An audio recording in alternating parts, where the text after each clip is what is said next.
Good morning and welcome. It is the Kotter and Marshall Show. Let's do this. Coming up on the show today, your chance to score tickets for our 20th anniversary concert. More details on the way. Be sure to hop on that stream, Facebook, YouTube, Twitch. You can watch the show each and every morning. While you're there, like, follow, and subscribe. As always, you can listen. Just download the Rock 1061 app for free. Get us on your in-home smart speaker.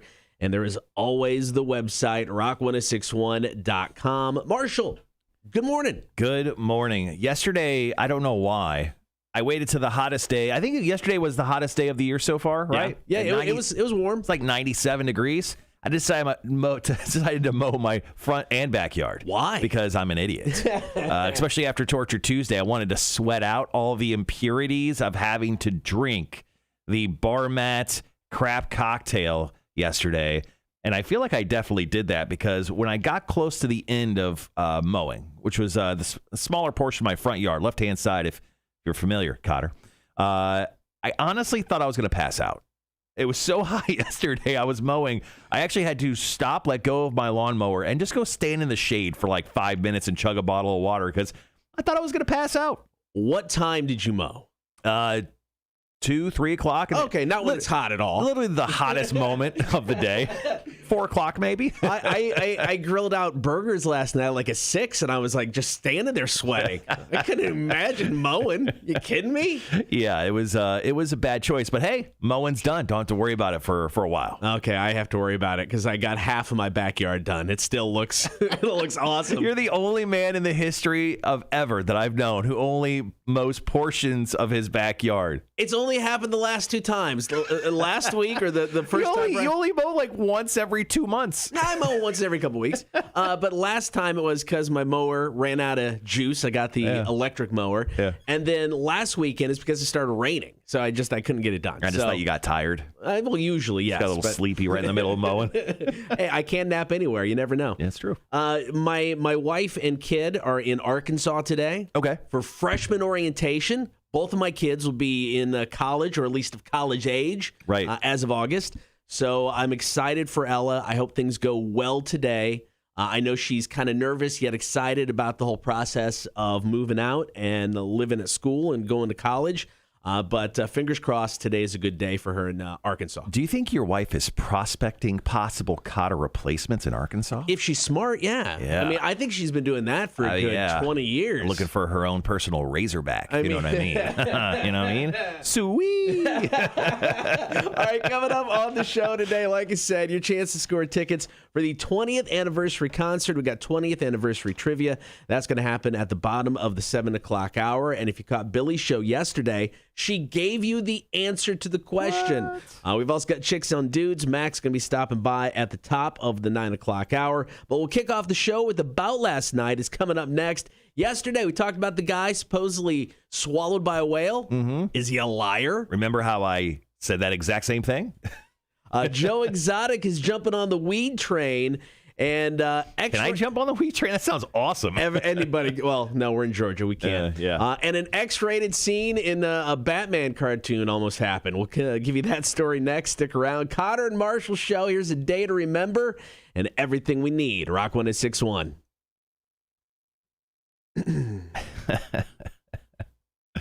Sweet. She did. When she was there last time, there wasn't a whole lot, at least she didn't see like a whole lot of breweries. Mm-hmm. She found like an ale trail passport for the whole area. Oh, cool. So there's like 6. She found 6 in like Fayetteville, so where they're at. And then there's like 12 others. She's definitely going to find a Kotter replacement once she gets a few drinks in her. So she's going to bring back some beer. Nice. I just told her to bring back whatever. I was doing a little looking on some of the breweries in Fayetteville, and one of them is like Fossil something, and all their artwork is like dinosaur kind of stuff. It's like cartoonish kind of dinosaur, which is actually pretty cool. Nice. But I'm like, just whatever you want. Just grab some stuff, bring it back. Morning, Tony. Morning, Bobo. How you doing? Good morning. Good morning. Good morning. Yeah,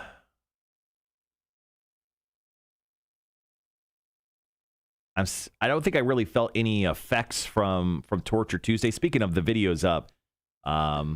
so we can drop that link. I'll drop that link when we're talking about it here in a while. Sure. But I definitely didn't feel, I don't think, any ill effects from chugging the crap cocktail yesterday. Yeah, I figured if you felt anything, it would have been while you were still at work. Because I think it was going to come down to how much actual alcohol was in that. And there was quite a bit. Yeah. I mean, it was just that immediate nauseous feeling where I was kind of yipping a little bit. I wouldn't say yakking, but yipping. Bob goes, "Ooh, forgot about that video. Be right back." But yeah, and then obviously when I mowed yesterday, dude, I sweat out everything possible. So I think all the ill effects are definitely out of my body at this point. That's good. That's good. Yeah, I didn't, just not knowing how much that drink contained, because you had me in all the bar mat stuff, the Everclear, the Malort. Ooh. Yep. New rule. I mean, you can't force alcohol on anybody, but if you're a guest in the studio, I think you just got to do the shot of the Malort. Anyway. Well, I think what we're gonna do is I'm gonna create a three panel thing, and then just call it like Malort Cam. I like it. And I'm gonna have Brennan make a Malort Cam thing, and then we'll pop that on, and then we'll just get a bunch of footage, and then I'll just run it all together. Perfect. All right, guys, got about 15 seconds. Be right back.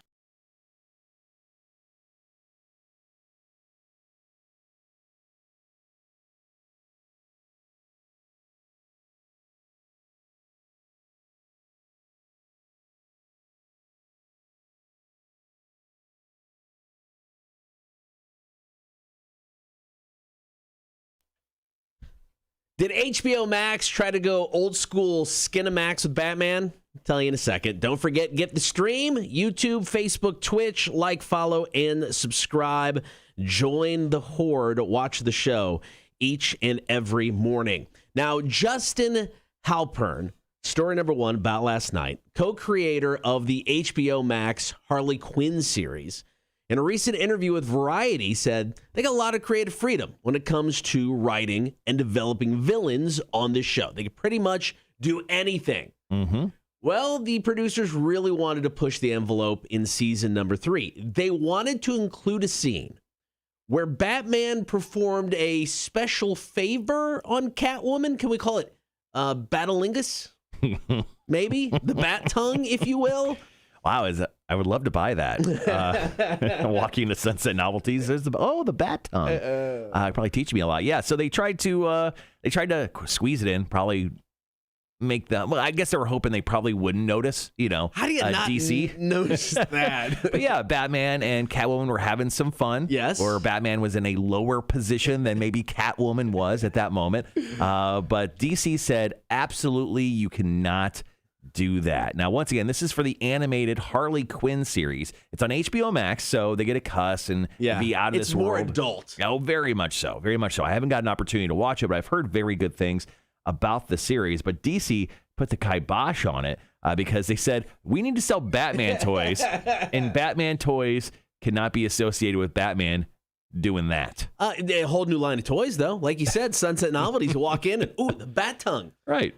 They also just said heroes don't do that. And the producer's like, what? Heroes are selfish lovers? Can they not, help out and do a little something for their partner? I mean, Batman Returns, remember Michelle Pfeiffer, Catwoman, she literally licks Michael Keaton's entire face. That's true. So you're saying they don't get horny? Are you saying that superheroes don't get horny? If you have watched The Boys, you know that's not true. Very horny. Oh, dear Lord. All right, coming up next, Joe Exotic. That's right. The latest celebrity, I guess.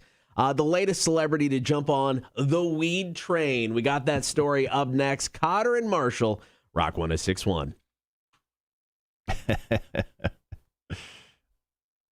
Tony, all heroes should do that. I think it makes you a true hero. Actually, yeah, you can't be called a hero until you do. Right? All right, we got coffee. Good luck with coffee. All right, guys, thanks for waking up and hanging out with us early this morning. Ooh-wee. Ooh, definitely not awake yet this morning. I'm not doing a smelling salt today. I think we've done 2 recently. Speaking of smelling salts, we did one yesterday during Torture Tuesday. And then I did one at Tony's request, I think, the week prior. So we do have a playlist in the Kotter and Marhsall Show YouTube page called Are We Addicted to Smelling Salts? And I think we've done like 4 videos or 4 different times we've done smelling salts. I've created a little video each time we've done that, and I put it in there. So if you want to see 2 grown men react to smelling salts, we're your guys. So that's in there for your viewing pleasure. Also, Torture Tuesday from yesterday, the crap cocktail, just a vicious mixture of terribleness with the Malort, with the Everclear, and with the bar drippings. Cam from Savannah Tap House, just an absolute dude of dudes came in, made us that cocktail. So once again, thanks for Cam for coming in and doing that yesterday. But if you want to watch that video, I've placed it up on our YouTube page. I'll share the link here in just a moment on the chat. So if you guys want to check it out there, you can. Coming up this week, obviously, we have Chicks on Dudes later on this morning. So we'll have more guests in studio, including Mac from Bob 106.9. She'll be in later this morning for Chicks on Dudes. And then we have Eric Loy of Silver Bluff Brewing down in Brunswick for a beer for breakfast. It's also Wednesday, so top fives. Exactly. Tony goes, hey, don't blame me for your smelling salt addiction. You were half asleep and needed to pick me up. You could have also suggested a coffee, Tony.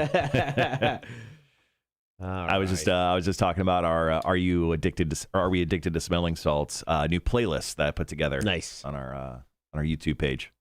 Nice. CEW has another show this weekend on Friday night. Oh, cool! At Southbound. They'll have their first, I want to say, their heavyweight champion, who was crowned in a bloody ladder match at the last show. CEW Coastal Empire Wrestling. That's for anyone who doesn't know. Coastal Empire Wrestling. So he'll have his, celebration of winning the championship. And I will be ring announcing. At least I'll know going in that I'm ring announcing. That's exciting. So I'll be ring announcing this Friday at Southbound. So I look forward to it. It'll be fun. Be a little warm. Good Lord, man. Kudos to you. I'll just wear trunks, Swimming trunks? Yeah, just like wrestling trunks, yeah. Just walk out and announce in that. But no, I'm looking forward to it. If you guys haven't been to one of their shows yet, honestly, I know I keep saying it, but they do a great job. Indie wrestling is just so much fun. And they really, really do a good job.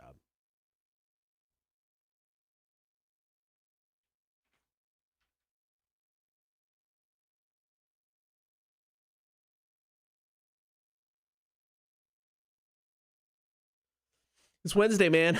It's funny. It's like yesterday it felt like the week was going by slow. Today it feels like it has picked up for some reason, and I don't know why. Tomorrow, just spoiler alert, probably be dragging. My kid works until 11:30 tonight, so it's one of those sleep 2 hours, get up, go pick up my kid from work, and then try to go back to bed for 3 hours. That's always fun. Just do yourself a favor. Go ahead and just say 4 hours. Stay in bed till 4. Yeah. We'll be fine with that hour less of Kotter work in the morning. We'll figure it out. I'm sharing the show around. I'm almost done actually. That's cool. I'll be done. I'm just sharing it on the Facebooks. We got about 2 minutes of commercials left. Incubus Pardon Me is on the way. Yesterday was probably, I usually typically work once we get home, 3 hours, minimum-ish, 2 to 3 hours, a night. Yesterday was probably 6. I mostly have all of the best stuff ready for next week. Oh, good. You got just the longest part of that process, just downloading the audio. Because you're downloading 30-minute chunks at a time. Yeah. And you're downloading it as a wave, so it's just, it takes forever. Yeah, I produced 2 videos yesterday. I realized I forgot Chicks on Dudes from last week, so I knocked that out. Okay. So we're current on everything. I did the Are You Addicted to Smelling Salts video the day before, and then I did Torture Tuesday yesterday as well. And I wouldn't say it's a ton of editing time when it comes to doing those videos. It's the time that it takes to mix down and then upload to YouTube. Yeah. Those are, per video, I would say, if the video is anywhere close to 15 minutes, I would say from the beginning of editing process to fully up on YouTube, ready for you to watch. It's like almost an hour and 15 minutes per video. I believe that. I believe that. And that's incredibly fast. Like, it's not like I'm doing God's work when it comes to editing. Sure. I'm, cutting and splicing, throwing in some sound effects, and then dropping in our intros and outros that we created, which I want to do a new outro. I feel like the volume is a little low on our current outro. It's fine. I have to boost it up, and it doesn't sound bad. Sure. But I think we should eventually do a new one. Yeah, that's probably be a good idea if we just keep that fresh as well. Yeah. I mean, the intro, we have the animated intro, so our yeah. animated intro's fine forever. That's no big deal. But yeah, then I scheduled music. It was a long day yesterday. I napped. Had to pick up my dog from daycare at 6, so I laid down at 4:00 and got up at 5. So I got about an hour nap because then I had to go to the store. I had to drop someone off at the draft room, so it was just get some stuff done. Yeah. Tonight I have bingo, hopefully, at New Realm. Tony wants to know if you worked on imaging. I did not work on imaging. Nope, no imaging work. Don't put that on your top 5 this week. It's not. Uh-oh. My top 5's done. Jesus. Yeah, no, I do not have imaging on here at all. So I got some new imaging for Billy that I'm putting in, but that's just uploading. Uploading, not top 5 worthy necessary. Writing and producing, yes.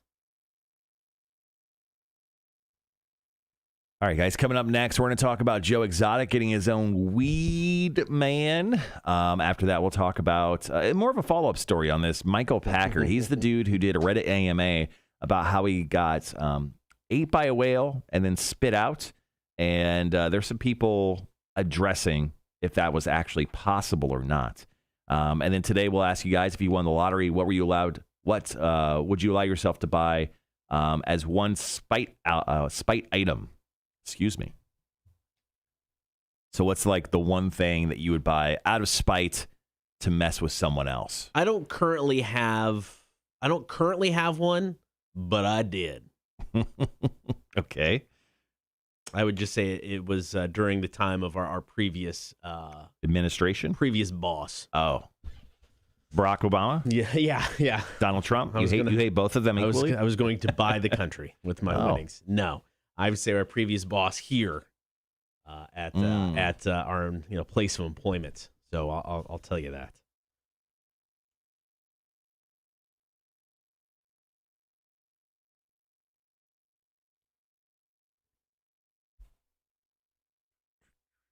And also just a quick heads up, guys on today on the show, just in case you didn't see it on the breakdown. We'll do Kotter V Marhsall. We also have weird Father Day gifts that we're going to break down that we found kind of by state that are uniquely popular. We'll also do some trivia. All right, guys, we'll be right back.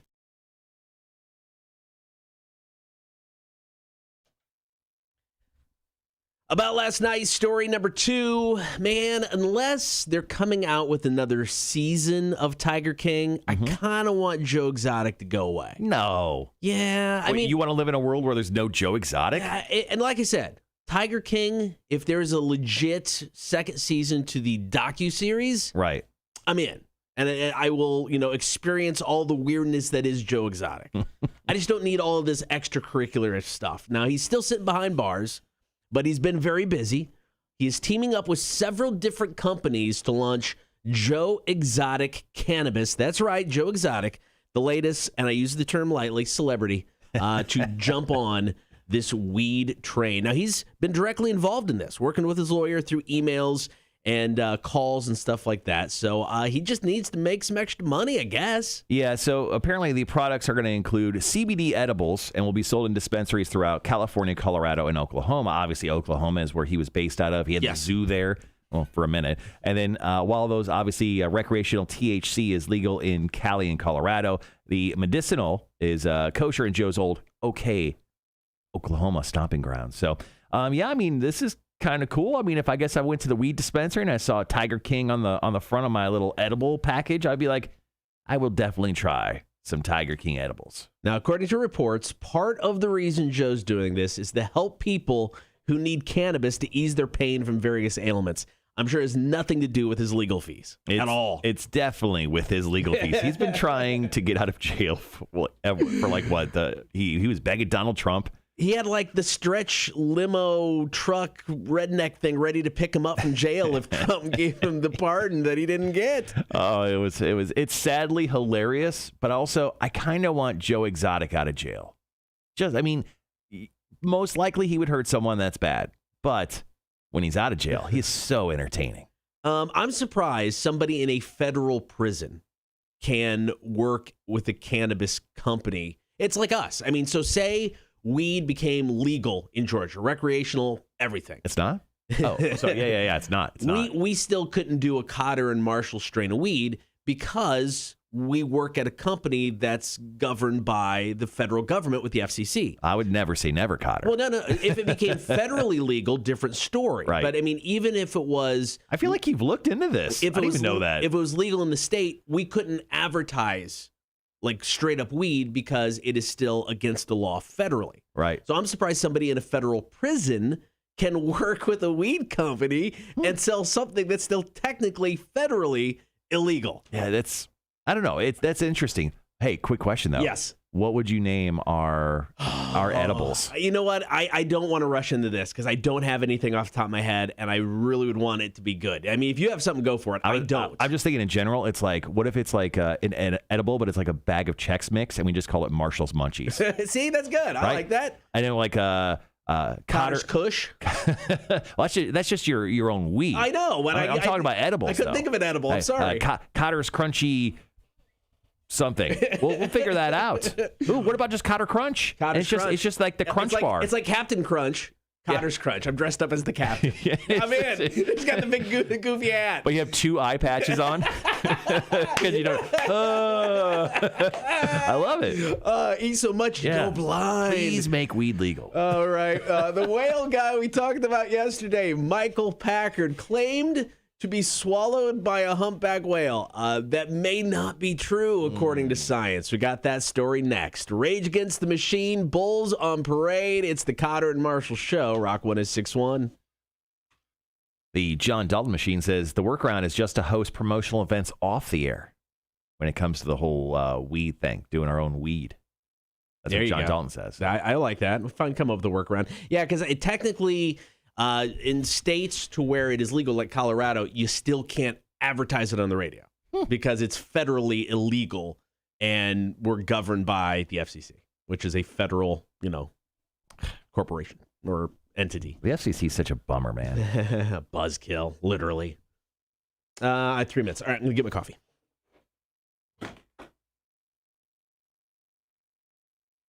Okay. Hot damn.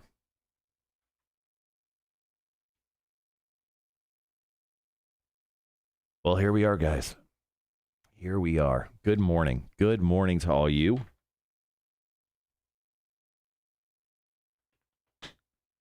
I don't know. I definitely think I need to hit my second Red Bull. I've already gotten through my first one. I don't know why they sell... This is the disappointing part. So I went to Sam's Club and I bought a case of Red Bull, like sugar-free, which is my jam.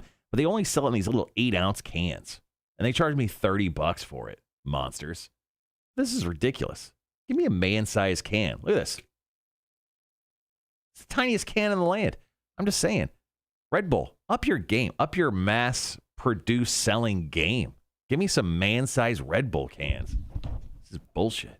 Don't they have huge Red Bull cans? They do. It's just like when you buy them in like bulk. Oh. Hold on. When you buy them in bulk, these things... They only come in these little 8-ounce cans. Okay. Like I look like Andre the Giant gripping a beer can over here. This is ridiculous. Actually.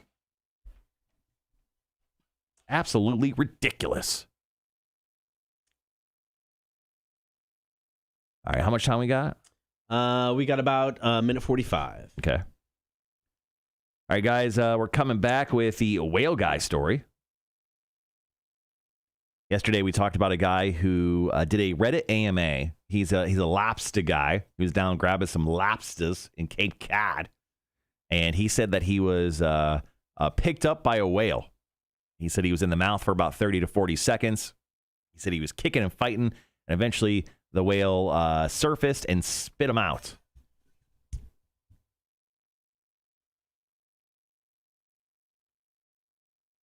Well, some people are disputing that. Yeah, not shocking.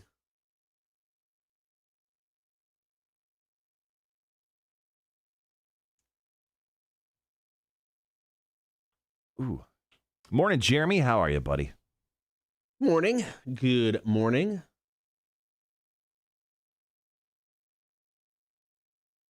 So what do you got bingo tonight at the New Realm? Bingo at New Realm tonight. 7 o'clock? 7 o'clock. And you're up on the second floor, right? Yep. They have 3 floors? Yeah, the third floor is like special events only. Have you been up there? I have not. Okay. But the second floor, they've got a smaller bar and more seating. So yeah, we're up on the second floor.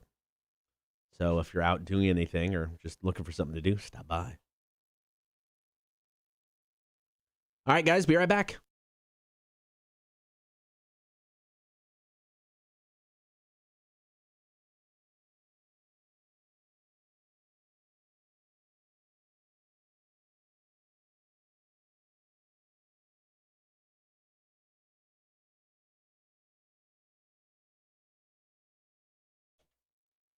Story number 3 about last night. Just yesterday, we talked about Michael Packard. He is the lobster diver who last week was down diving for lobster and claimed to have been swallowed by a whale. Now, he was adamant not technically swallowed. It wasn't like he was down in the whale's stomach, but he was hanging out in the whale's mouth, thrashing to and fro until the whale finally spit him out about 40 seconds later. Now, he did a Reddit AMA on this. I mean, went into some detail about the story. So, I mean, it does sound like he either experienced this or, sat down and actually came up with the story to sound very convincing. Right. Because I thought he had convincing answers when it came to the Reddit Ask Me Anything. Well, now some scientists are beginning to question whether or not this actually happened. Yeah, so Dr. Peter Corcoran, who runs the Marine Mammal Conservation Program at the New England Aquarium, he said, well, being accidentally swallowed by a feeding whale, well, that just never happens. While he admits the humpback whale could theoretically scoop up a human in its massive mouth while feeding, he said it's very hard to believe that Packard spent even 30 seconds inside the animal's mouth before getting spit out, as Michael Packard claims. Yeah, the New York Post even contacted a doctor at the hospital where Packard was treated. Now, this wasn't the doctor that treated him, but it was somebody there. And he actually questioned if the whale was actually responsible for the minor injuries that Packard was treated for. The doctor said anyone who ascended from a 45-foot depth in 20 to 40 seconds would almost certainly show signs of damage stemming from such a sudden change in pressure, like his eardrums even just popping. Right. Which none of that happened. So this doctor's kind of questioning it. You got the scientist guy kind of going, yeah, I don't know about this. You got other fishermen who are around there going, I've never heard of this happening before. But then I read somewhere that there was the guy that pulled him out works with Packard, and he's like, oh, I saw the whale. I saw it all happen.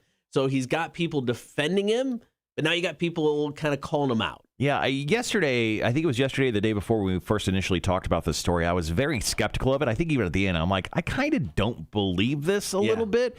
Now that I've seen, these quotes from these doctors and, people who are much smarter than both of us, I don't believe this happened. I believe he made this up. He also claimed to have survived a plane crash. Yes. Which I don't think there's really any evidence of. In Costa Rica. So I'm kind of against this guy. I say this is all BS. He hasn't commented yet as to whether, this is a hoax. Guilty. And who knows if he will. I mean, if I were him and it wasn't real, I'd just shut up at this point in time. Like I said, stand out in the dock, take pictures of people, be the guy that was swallowed by a whale. Right. Try to cash in, do whatever you can. Try to sell your story. He wanted Matt Damon to play him in a movie. Maybe Matt Damon will play him in a movie. Maybe that's all he was angling for. Yeah. Maybe he was legitly just going, I could sell this to Hollywood. We can make a flick out of this. Let's do it. All right, coming up next, if you missed Torture Tuesday yesterday, Marshall downed a crap cocktail mixed by our friend Cam from the Savannah Tap House. So if you missed it, we got some great audio. Plus, We'll tell you where you can see the video. That's coming up next. Torture Tuesday replay. Kotter and Marshall Show. Rock 106.1. Tony, that's not the right Jeremy. Jeremy Bauer is the guy who did the Kotter and Marshall Show hot sauce. It sounds like you're a little confused there. Speaking of, I need to get a hold of Jeremy from MF Hot Sauce, the dude who did the Kotter and Marshall Show Torture Blues Day hot sauce. Still available. I am currently running out of pineapple on pizza hot sauce and the PB and Thyme hot sauce. They are both almost gone at my house. They're so delicious. Yeah, I need to get some more pineapple on pizza. I haven't had pizza in like 3 weeks. It's really weird. I think although it's called pineapple on pizza, I don't think I used it on a single piece of pizza. Oh, really? Yeah, I mean, it's like my go-to meal with my wife out of town has legitly been the quesadillas with the green chilies. I've eaten that way too much. Last night I grilled out burgers. Over the weekend we grilled out steaks. But yeah, those are the only 2 actual meals I've eaten in a week and a half. Yeah. I know. I'll be right back. I'm just going to grab a drink. Okay, yeah. All right, so coming up next, we've got the Torture Tuesday replay, top of the 7 o'clock hour. If you won the lottery and you were allowed to buy one spite item, what would it be? And why? So call, comment, and text with your stories there. We'll also get to Kotter versus Marshall this next hour. We couldn't get to it last week because we had some technical issues, but we're doing something a little bit different for Kotter versus Marshall. Instead of a typical would you rather type of debate, I'm going to debate for Rush. He's going to debate for 9 Inch Nails. They're each one of our favorite bands. So you guys have to pick who wins the argument. Now, it's not necessarily just for your favorite band. You got to really decide who wins the argument. Or if you just want to vote for your favorite band, hell, I can't stop you. So however you want to do that, then, of course, bottom of the hour, get you a chance to score tickets for the anniversary show. So lots to get to in the next, 90 minutes of the show. Lots happening here in the first couple hours.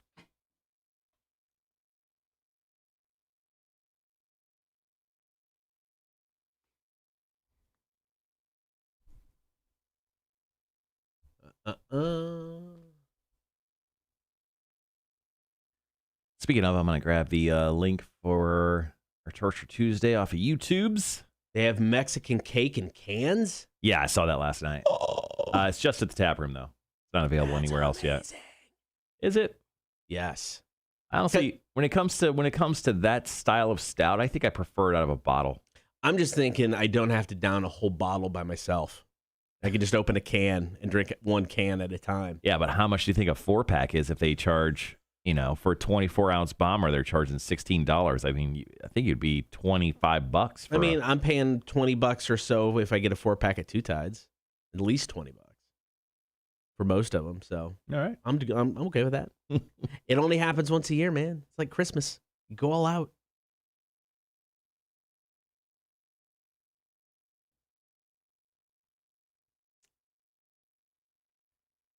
Just in case you missed it from yesterday, I'm going to go ahead and drop in the YouTube video for Torture Tuesday, the crap cocktail. We'll be playing back some audio from it here in just a moment. Yeah, Cotter's face did light up like Christmas morning for Mexican cake. It very much is like Christmas. I mean, it comes around once a year. Once a year. Yep. I gotta get some more bottles so I can just prolong the awesomeness that is Mexican cake. I've got 2. I'm using 1 this weekend. Sure. Doing a beer thing this weekend, so I'm going to be drinking it there. And then that's kind of it. Hey, Jake Thompson picked me up some beer, but with a very skeptical, weird, crazy story. Okay. So Jake Thompson hit us up over the weekend. He was down in the Florida area, and he goes, hey, I'm going to this brewery. Do you want any of these beers? So I responded, you responded, like, hey, try to pick us up this beer. So he comes into my office yesterday and drops a 6-pack in front of me. He's like, oh, here's the beer that you want. I'm like, cool. How much are you? He goes, nothing. I'm like, no, man, I'll pay. I don't want to, I'm not mooching off you. He goes, they gave it to me for free for a high five. And I'm like, what? So here's my question. Did Jake offer sexual favors for beer for free? Or did Jake on his honeymoon? Did Jake just not realize he needed to pay for that beer and he just walked out with it? Yeah.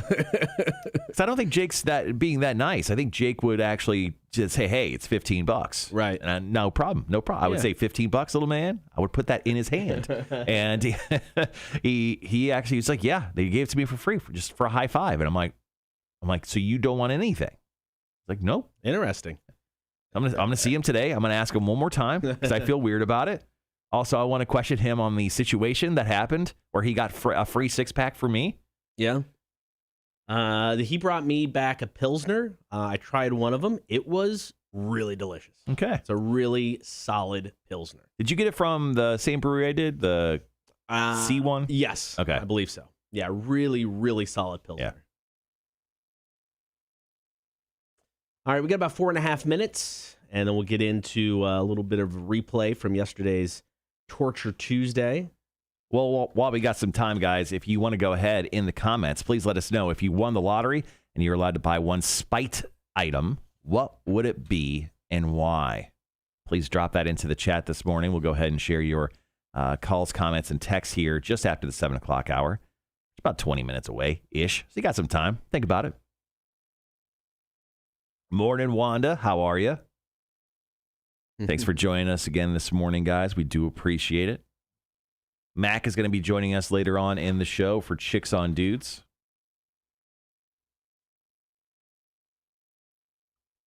I sent you the questions last night for... Yep. Okay, good. Yeah, I got them all together.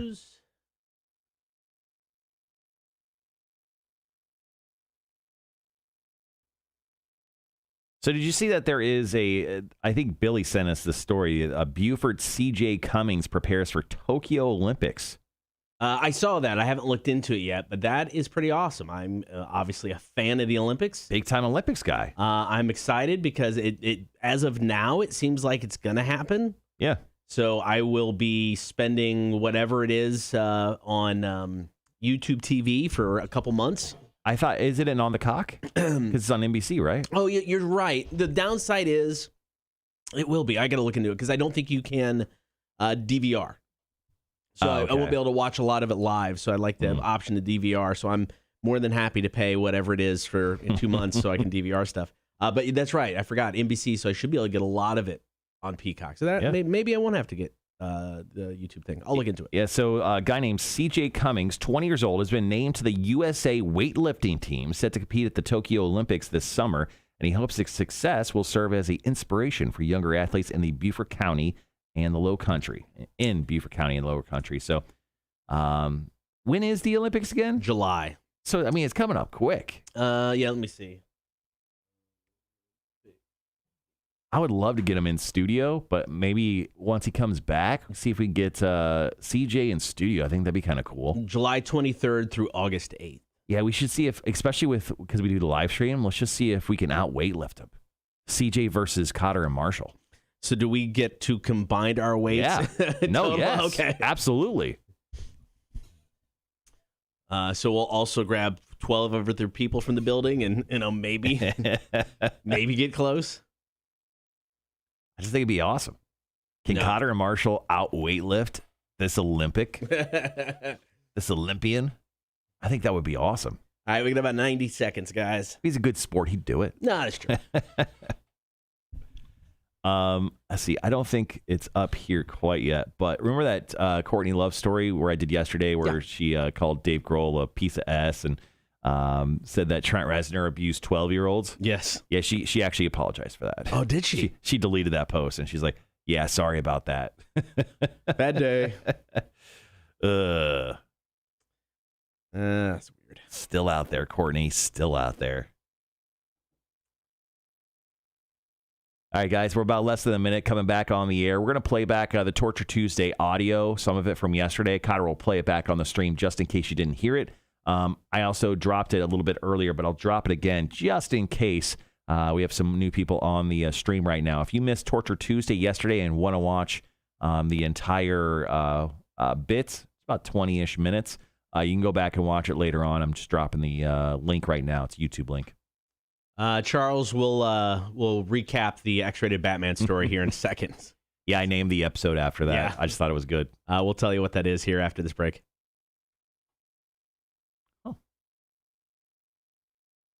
All right, be right back.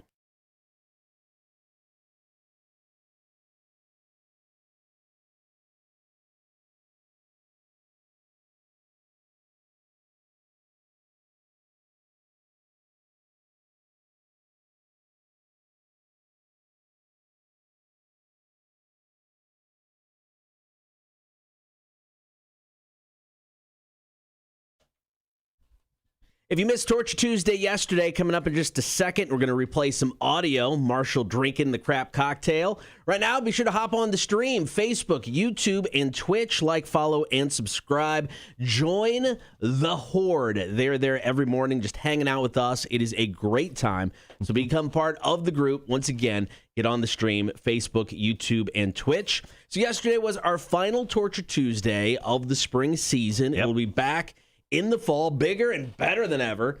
Cam, our buddy from the Tap House downtown in Broughton, stopped by to be our mixologist yesterday with the crap cocktail. Now, this wasn't a long-lasting, affecting Torture Tuesday like some of the heat challenges. But you could tell yesterday, you're kind of miserable. Yeah, I mean, initially, I slugged the drink, became nauseous pretty quickly. Kind of, I wouldn't say I yacked, but I yicked. Yeah, I get that. I yupped. I yupped a little bit in the garbage can, and then I immediately got a drunk feeling, and then I came crashing down pretty quickly after that. So I think it was the equivalent of, I would say it probably had like 4 shots of liquor in it. Yeah. Like I had that all at once, plus just other drippings of whatever else was in the crap cocktail itself. It was definitely gross. All right, so here's some audio from yesterday, including Cam telling you exactly what went into the drink. All right, so we got Everclear. That is 190 proof grain alcohol. Easy to go down. Next one is Malortz, which is a liqueur. It's hideous. It's like a vodka wormwood liqueur. We drank less than a quarter of a shot, and I'm nauseous still from drinking it. I'm still feeling it in my stomach. Yeah, no, it was horrible. And then I would say a couple of dabs of the Torture Blues Day, but they kind of got a heavy pour on that, so Gollop sauce in there. And then we topped it off with the bar mat drippings from a Saturday night. Oh, man. Specifically a Saturday night? Specifically a Saturday night. I go for busy, you know. Marshall, are you ready for this Torture Tuesday? I honestly feel like I'm going to puke right now. I always drank the Malort. Okay. Well, here we go. Torture Tuesday. Marshall's got, that is, I mean, there's flakes in it from the peppers. It's some weird pinkish, yellowish, looks like it was like an infected pus type of thing. Oh, come on. It looks really gross. I got to drink this. All right. I'm so sorry. I feel so bad. Crap cocktail Torture Tuesday. Cheers. I'm Johnny Knoxville. Oh, you got it. Doing it. All right, it's down. How bad was that? Are you okay? It was actually really juicy. Like it had like a citrusy flavor. Really? It looked like grapefruit juice. It kind of had a flavor, but it was hot because of the torture. How you feeling? I'm not gonna puke yet. Okay, give me like a couple seconds or something. All right, because we still have a show to do.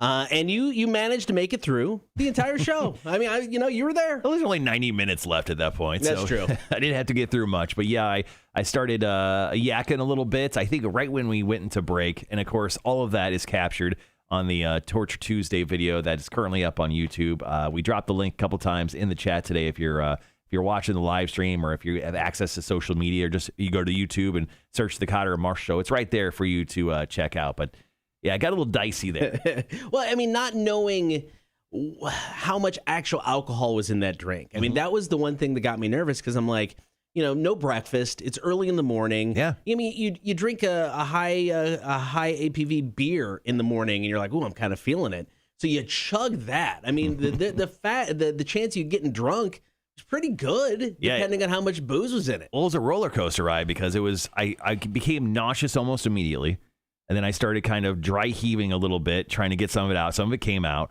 and then after that, I just got kind of drunk because it was pure alcohol right at that point. I got drunk, and then And then I just crashed really hard after about 15 minutes, and I was like, ugh. And I almost wanted to puke again. And then, I mean, it was a roller coaster of a Torture Tuesday for sure. Once again, video is up on the YouTube page. You can get the link in the chat as well.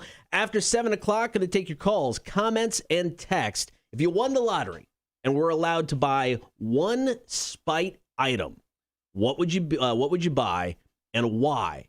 You can give us a call, 800-394-1061, comment and text as well.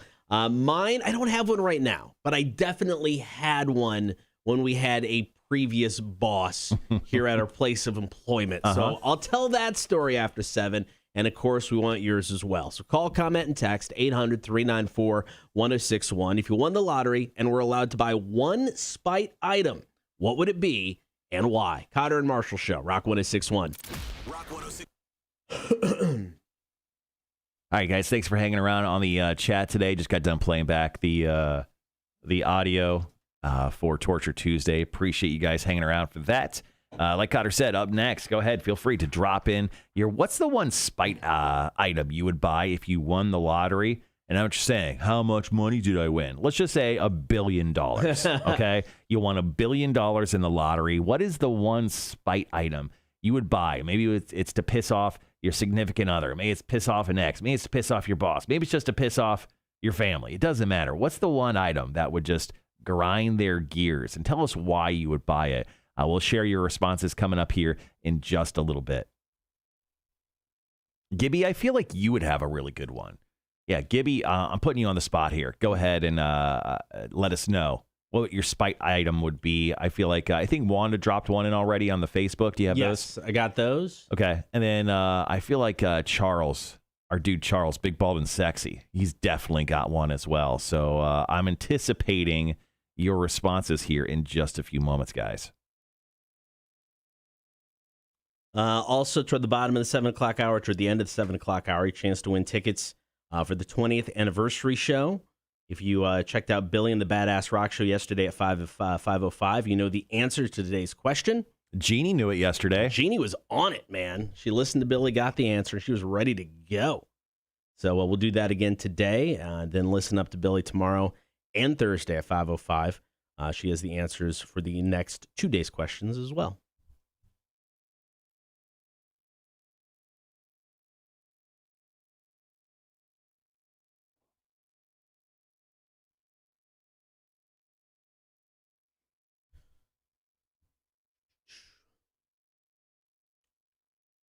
It's a little warm in here today. Yeah, it was warm in here yesterday as well, too. So Yeah, I don't know, man. We're going to have to, because it's just going to get hotter. Yeah. Well, also, I mean, I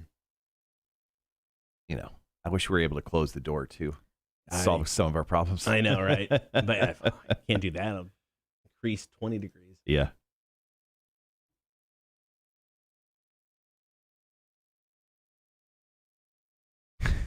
Yeah, it's not, the air conditioning's not on right now. Yeah. Oh, yeah.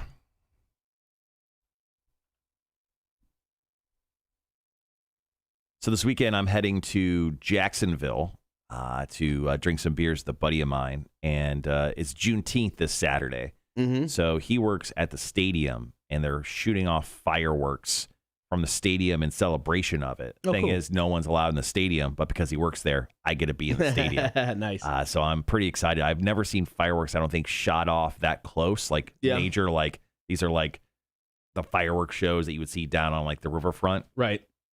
So I'll be doing that on Saturday. Charles, thank you for your incoming story. Charles, he goes, I've almost finished live streaming my shower. Perfect. What up, Thomas? How you doing, man? Twitch is being a bitch for you. Sorry to hear about that. But welcome to the Facebook side. Thomas, I feel like you have a great story for this as well. Our question of the day is, if you won the lottery and you were allowed to buy one spite item, what would it be and why? What's the one item you would buy? Let's say you won $1 billion. What's the one item you would buy to piss off a family member, a spouse, an ex, your friends? What's the one item you would purchase just to be spiteful? So let us know, and we'll share your stories here coming up in about 10-ish minutes or so. We'll also do top fives after 8 o'clock. Start thinking about your top five. Oh, yeah, it's top 5 day. Yep, mine's done and ready to go. We do have to put a number on the board, right? Today is, I think we just say it was 4. Because last Wednesday was the day of issues. So it was Thursday, Friday, Monday, Tuesday. Yeah, so it'll be 4 days. Yeah, I'll update it right now. All right, guys. Back on the board with Cake Day. Only 26 more to go.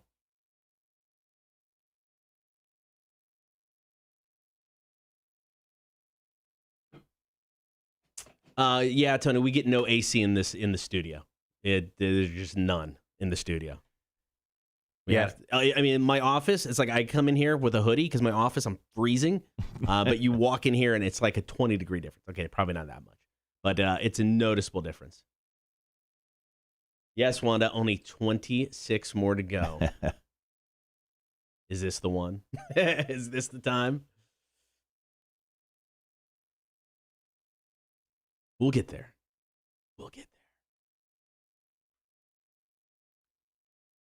There is a vent right above us, but It doesn't do anything. it does do stuff, but it just doesn't do enough of it. Once again, guys, feel free to drop in your stories on the stream. If you could buy one spiteful item, if you won the lottery, what would you buy? Why would you buy it? Tell us the quick little story on that, and we'll share those with you coming up here in just a little bit. This is a fun little thing. I mean, obviously not based too much in reality, because none of us are winning the lottery, at least that I know of. And if you did, please contact me. Yeah, this is a fun one we have a lot of fun with. So please feel free to drop in your stories on Spite. Thomas, appreciate you dropping your story there. Still waiting to hear from our good friends Gibby and Charles. What's up, boys? Get on it. I got a couple myself. Yeah, like I said, I don't have anything necessarily currently, but yeah, there was a several-year run that I was like, oh, I got plans. But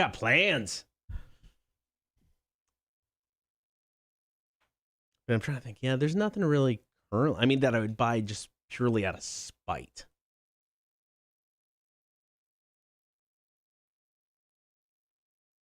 Charles, thank you so much. We haven't heard from Vic in almost a week. It has been a while, hasn't it? Yeah, it's been like a week. I'm decidedly upset and worried about our little guy. Tony, that's kind of what it is like in here. It's like there's just really nothing flowing through. Also, I don't think our room was built to be really a studio, because we have 3 windows that leak air like they're essentially not there. And we have a ton of equipment in a room that wasn't exactly built for it. Yeah, that's true.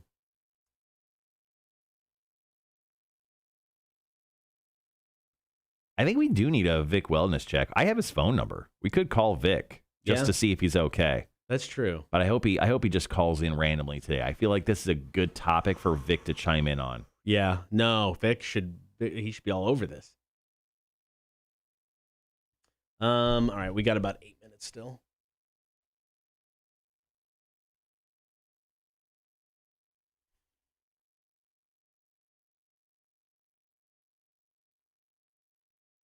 Vic would blow his money on lottery money on cocaine and hookers.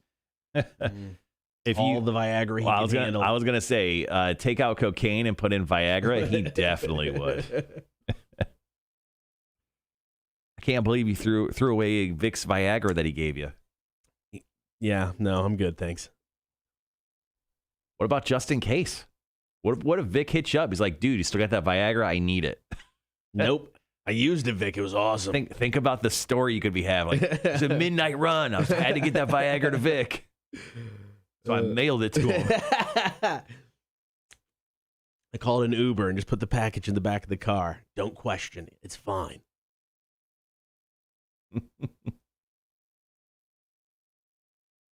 Charles Thomas, thank you so much for your stories. Once again, guys, we're asking, if you won the lottery and you were allowed to buy one spite item, what would it be and why? Feel free to drop in your comments in the stream. Appreciate you guys hanging out with us this morning. Here at the bottom of the clock, or excuse me, here at the bottom of the hour, we're going to give away a pair of 20th anniversary show tickets. Also in the 8 o'clock hour today, we're going to be talking about some weird Father's Day gifts. Yeah, Father's Day is coming up here this weekend, this coming Sunday.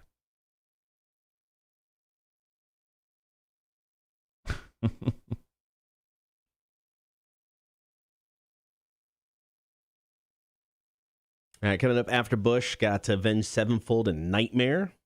Mm-hmm. Then we'll get into our call, comment, and text segment.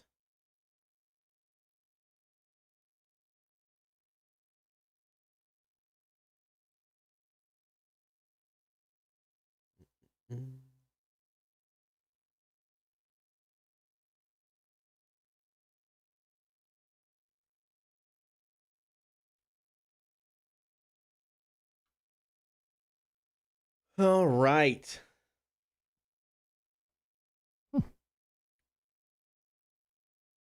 Wanda says, Boss Man is getting money for Father's Day. He never likes what I buy him.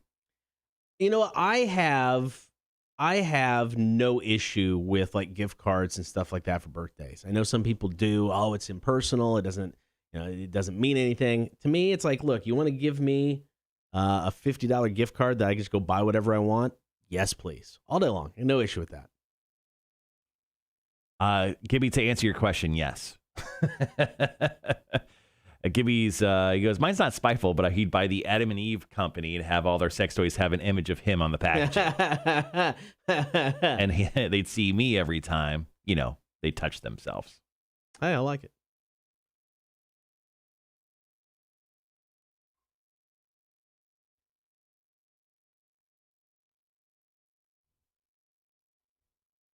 All right, man. I'm super excited for the 20th anniversary show. I got some stuff to do today, but we got the banners done for the stage. Yep. So I'm sending them to print today, as long as I get the thumbs up from the boss. I got off-duty cops. Yeah. We're going to have the popo at the show. Heads up. Don't bring all your drugs, just some of them. So we have, I got the popo, getting them going to be on site. And I got a few other things I need to do today. Some contractual things. Oh, speaking of the popo, I say it and Rhett shows up. What's up? He goes, good morning. Came in just the right time. Sex toys and touching themselves. That's Gibby for you.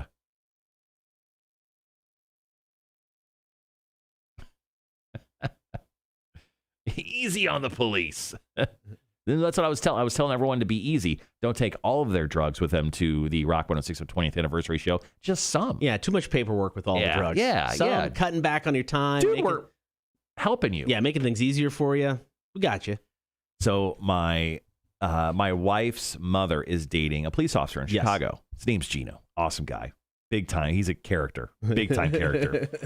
So I didn't know, and maybe it was just him, or maybe it's just a cop thing in general. But I was talking about cops, and we were making jokes about cops, and I said 5-0. I was like, uh-oh, here comes the 5-0, and a cop came speeding past us to go pick off someone. And it seemed like he was slightly offended that I used 5-0. So, really? So, Rhett, maybe you can confirm this or deny this. Is it offensive to call the police the 5-0? I mean, to me, that doesn't seem bad. It's like, you're going to call them pigs? Okay, that one's a little, Hey, Kotter, whoa. No, I'm just saying. Settle down with your hate speech over there. If you had to compare the two, 5-0 doesn't seem offensive. Yeah. So, Rhett, good question. Is there something offensive that you would not like to be called as being a member of law enforcement? Thomas, making just a good call. Going to consume most of them before he even gets there. Oh, that's good. That's smart thinking. Our little boy Thomas is growing up, and I'm so proud of this dude. Just pre-gaming. Hey, Elaine showed up. I'm here. Hand me a toy. Oh, Elaine, how are you feeling? I know Elaine's recovering from a surgery back a week and a half, 2 weeks ago. Just want to check it on you, Elaine. Yeah, Jeremy, that definitely counts. Mac, what's up? Hey, Mac, if you won the lottery and you could buy one Spite album or Spite purchase item, what would it be? Tell us why so I can share it. Once again, if you won the lottery, let's say you won $1 billion and you were allowed to buy one spite item, what would it be and why? Share that with us. No, pigs and F-12 are offensive. Cops, Popo 50 are all cool. Oh, okay. See, you did say so. Well, hate speech Cotter over here today. Because I was saying that one would be offensive, where I was at 5-0, doesn't seem like it would be. Every time I'm in the car with Cotter, he's screaming pigs the entire time, just so you know. You can totally tell that I do that. Yeah. Well, I mean, it's usually about 1:20. It's usually when we're on our way to a barbecue joint. Pigs! We're going to eat pigs! He's just hammering the They're ceiling. so delicious! He's just chanting. He's like, pigs, pigs, pigs, pigs.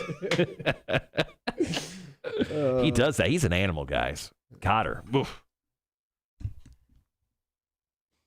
You know what's the best thing about this is, I think if we had a vote on the show, who's the most potential psychopath between the two of us, I think people would vote you.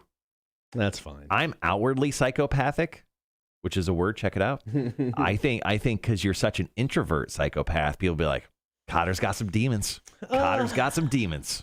Yeah, but I'm too lazy to do anything. So it's fine.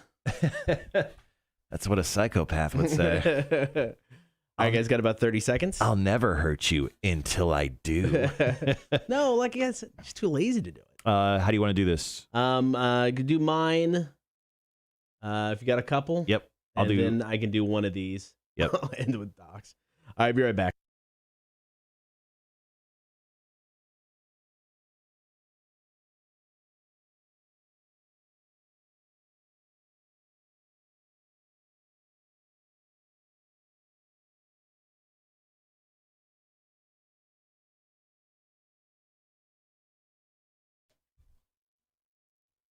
We're taking your calls, comments, and texts today. If you won the lottery and were allowed to buy one spite item, what would it be and why? I'll tell you mine in just a second. Don't forget, jump on the stream, Facebook, YouTube, and Twitch. You can join the horde and watch the show each and every morning. Like, follow, and subscribe while you're there. So once again, if you won the lottery and were allowed to buy one spite item, what would it be and why? You can call, comment, and text 800-394-1061.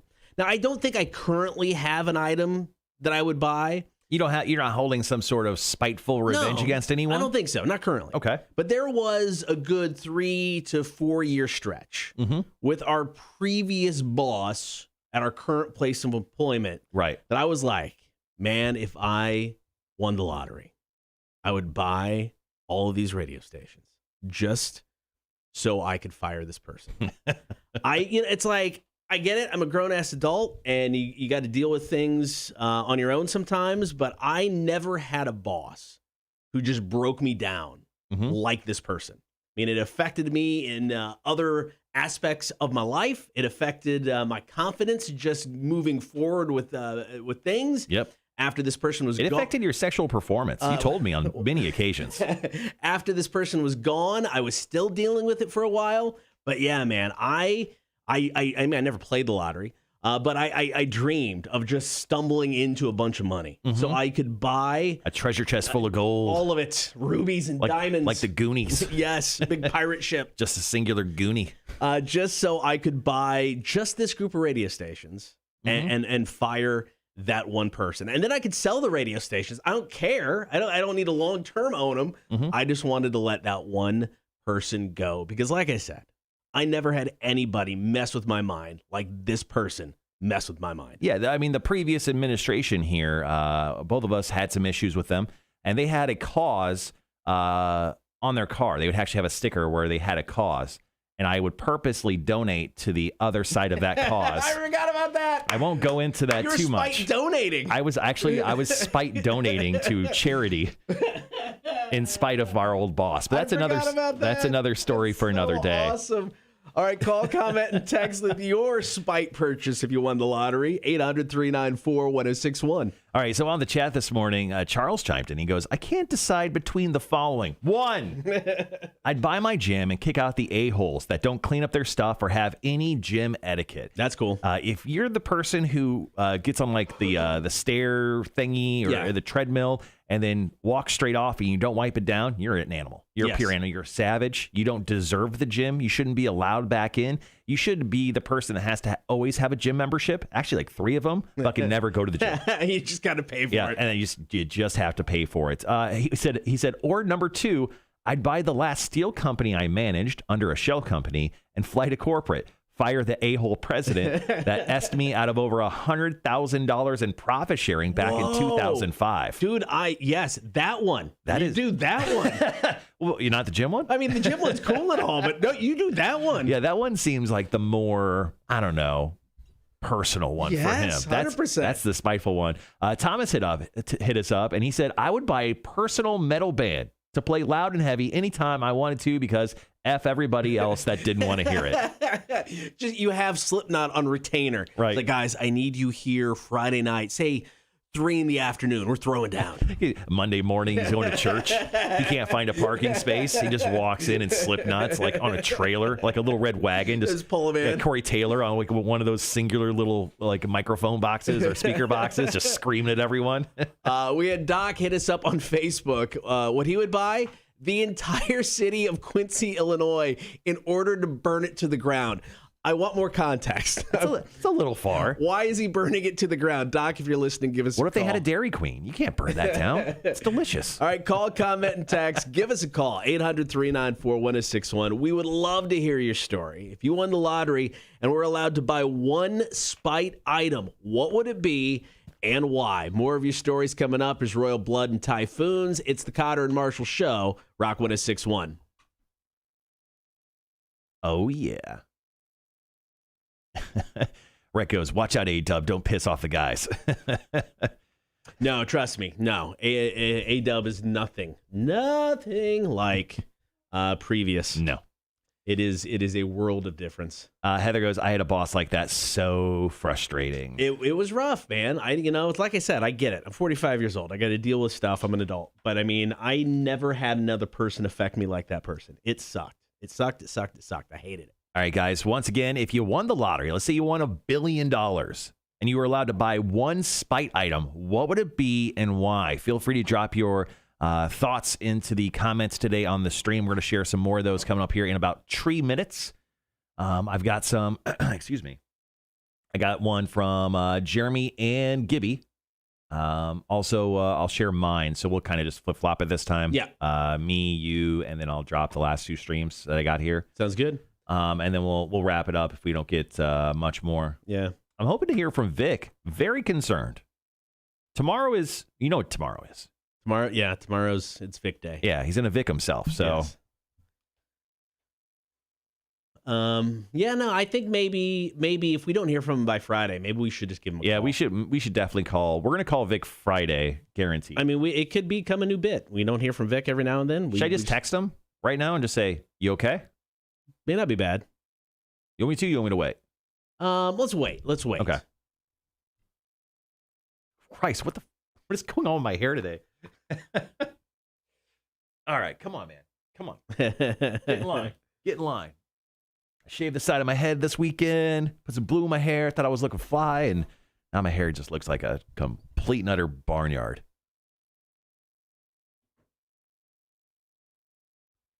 Heather goes, yeah, like your hole just crumbles when you walk in the door. Yeah, awful. Yeah. When it comes to a bad boss situation, it definitely sucks. Oh, Salsa Mark's got to go on. Max says, buy all the Dairy Queens and fire the group of kids at my hometown Dairy Queen from 3 summers ago that refused to take our orders and actually work when we showed up 30 minutes before closing. That sounds like it's on you. Yeah, 30 minutes before closing. It does kind of sound like it's on you. Kind of a dick move. Morning, Sean. Sean's showing up late. What's up, dude? Hey, Sean, quick question. We're wrapping up our discussion today, but if you won the lottery and you were allowed to buy one spite item, what would it be and why? Feel free to drop in your comment on the chat, man. We'll share it. Max said they were all sitting on the counter on their phones. I honked my horn and yelled WTF. Yeah, absolutely. I would not serve you. Well, now, if they're on their phones effing around, a little bit different of a story. And I mean, and it's Dairy Queen. It's not like you're going into a sit-down restaurant and they have to make you a steak. Hey. Don't you dare do that to Dairy Queen. Well, here's the thing. Dairy Queen, is the Dairy Queen They closest can turn to their me, ice cream upside down and it doesn't come out. You're a monster. Don't you disparage Dairy Queen on the show. You didn't go to Dairy Queen to eat food where I was from. It was just you went there to grab ice cream because it was questionable when it came to its cleanliness. So when I went to Dairy Queen and saw people actually eating, it was very weird for me because usually it's just, I'm just here to get ice cream. All right, guys, be right back.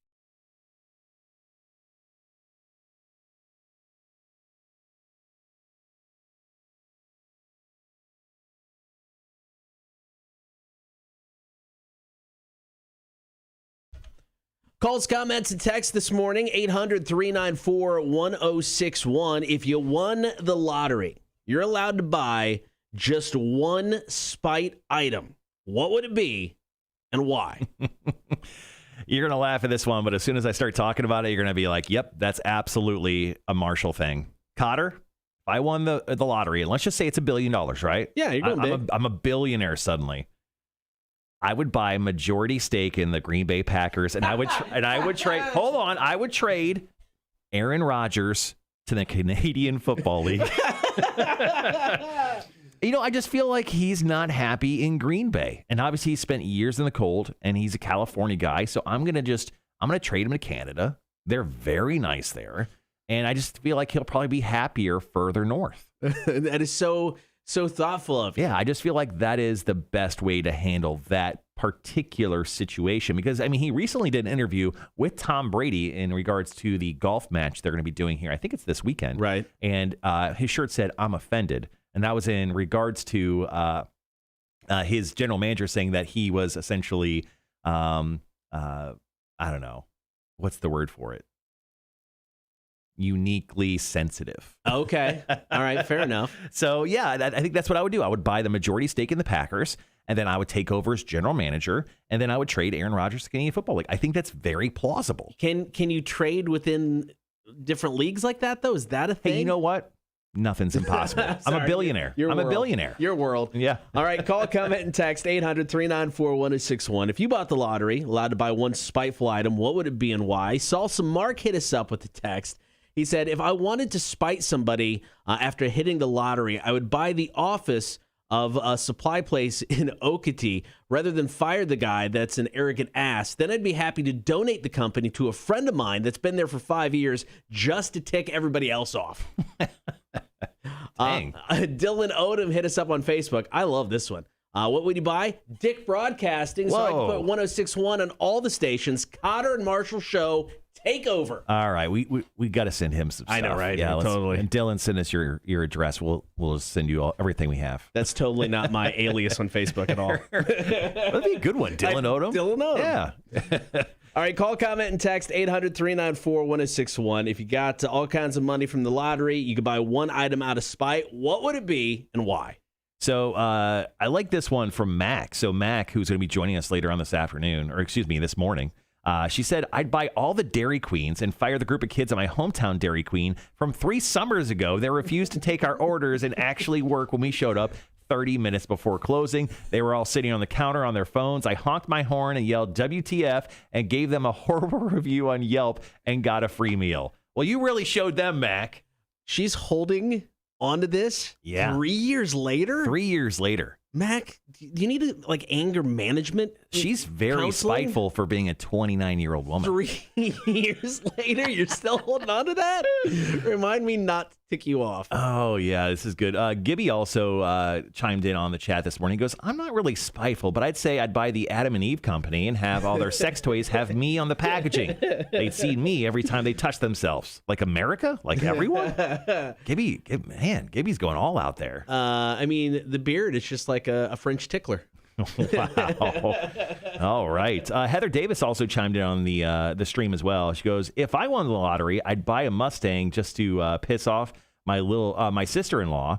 That's obviously her favorite car, and she can't afford it. It'd be the most. She is the most awful person ever. Wow. Total fun sponge. Aw. I've never heard that term before. That's funny. All right, call, comment, and text. You can continue with your stories. 800-394-1061. Coming up next, going to let you know how you can win tickets for our 20th anniversary show. That's coming up in just moments. Kotter and Marshall Show, Rock 106.1. Max says, I like the K&M show idea. I don't know why he would like that, because that would essentially probably hurt you. Anger management, yes, needed. Mac working on Bob 106.9, and we just take away their morning show? Or That's fine. wait, are we taking away? Is just every station coming Rock 106.1 in this situation? That's a good question. I mean, I think you can just put us on mornings in all the stations. Oh, okay. We are everywhere. I like that.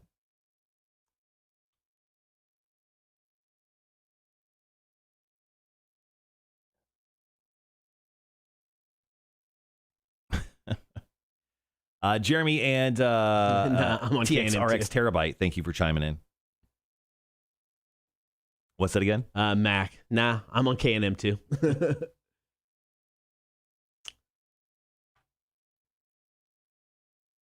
Do you think Mac just wants to become full-time on our show? Is that what you're thinking? God, yeah. 100%. Or no, because she'd have to put up with us on a daily basis. I don't know. I don't know. She seems aggressively a morning person. That frightens me. That's true. Because when I was 29, the last thing I was a morning person. Are you a morning person now at 39? 38? No. Yeah. That's why I chug Red Bulls from the moment I wake up till about 9:30 every day, man.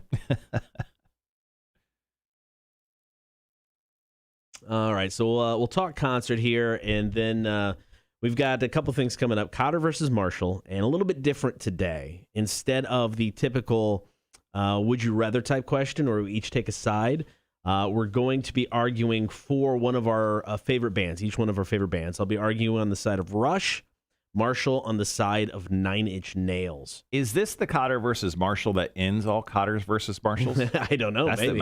This may be the last time we do the bit. I don't know. Maybe. We may just retire it, or we may just put it on hiatus after this, because I don't know if this gets any more personal for us. Yeah, it's true. Yeah. And then we'll give away some tickets for the 20th anniversary show. Morning. Oh, sorry. Go ahead. No, with 20th anniversary trivia. Yeah. Morning, Greg. How are you, buddy? Hey, Greg. Wanda says bad service is bad service to me, referencing off of what Max said in regards to her terrible DQ situation. She said, I don't forget stuff like that and usually don't go back. So I got to side with Mac. Hard to let go.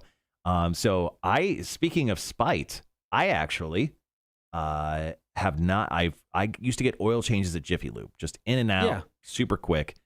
I have refused to go back to the one on Abercorn here in Savannah because I had such terrible service. Really? From them.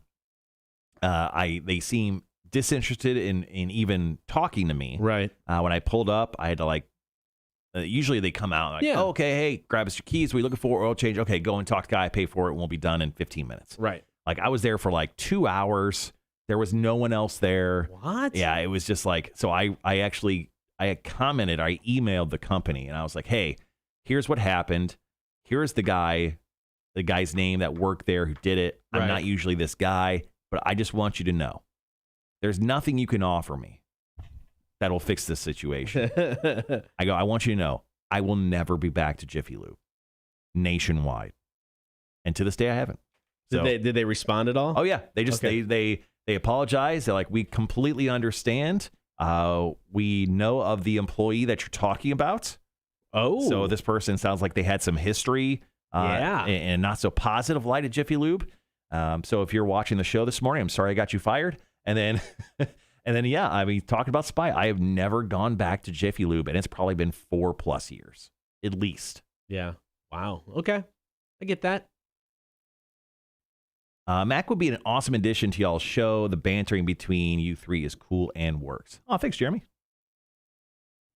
We also agreed to that, but only for 10 minutes on a Wednesday. This is a good one. Somebody texted in. I would buy all the parking meters, both downtown and Tybee, then only make our city officials pay $25 an hour. That would give me pleasure knowing I got my money back. Wanda goes, I love Sonic Tater Tots. Best ever. Okay. Matt goes, I haven't been to a DQ since. Told them to take their free meal and shove it. Hashtag Team Sonic. Oh, okay, there you go. That's funny. Teams, the thing is with Sonic, too, and once again, I love Sonic. Sonic is habitually known for having their ice cream machine broken, or they're always missing, whatever ingredient is in the ice cream I want, they don't have. So I literally went last week. It was like a Thursday night, or maybe it was Sunday. It was past Sunday. I drove up, drive through. They have like some strawberry cheesecake ice cream. Cool. Can I have a small one, please? They're like, sir, we're out of the cheesecake bites. And I was like, that's literally the entire ice cream. It's just strawberry ice cream. Right. And then like every other time I go there, the ice cream machine is suddenly broken down. Like they have the oldest ice cream machine run by a lawnmower engine, and they like run out of gas. I don't know what the hell's going on inside of Sonic down near me in Georgetown, but I'm habitually upset at that one. I've never eaten food at a Sonic. I've had ice cream there a couple times, and that's it. I think I've tried Sonic food once or twice. Get the ice cream. Yeah, ice cream's good. I had no issues with that. But yeah, I've never gone there and eaten food at a Sonic. Greg says I had a similar situation with Dick's Sporting Goods. I got a form type email from them. They have never gotten another dime from me and never will. Okay. Yeah, probably sent a complaint. Yeah. Phil goes, yeah, that Sonic sucks. I stopped going. See? All right, guys. Thanks again for sticking around on the Kotter V Marhsall show this morning. Coming up next, going to break down some info on our 20th anniversary concert. Speaking of, I need to bring up the sponsors real quick, and then we'll dive into Kotter versus Marshall. The one that will eventually, this will end the show. If not, it'll kill this bit forever. I think we're okay. I mean, I really don't have anything negative against Nine Inch Nails. Most of mine is just positive, from the Rush side of things. Though, like I said, I do have one bullet point that I love. Ain't gonna lie. That I'm loving. It's a great bullet point.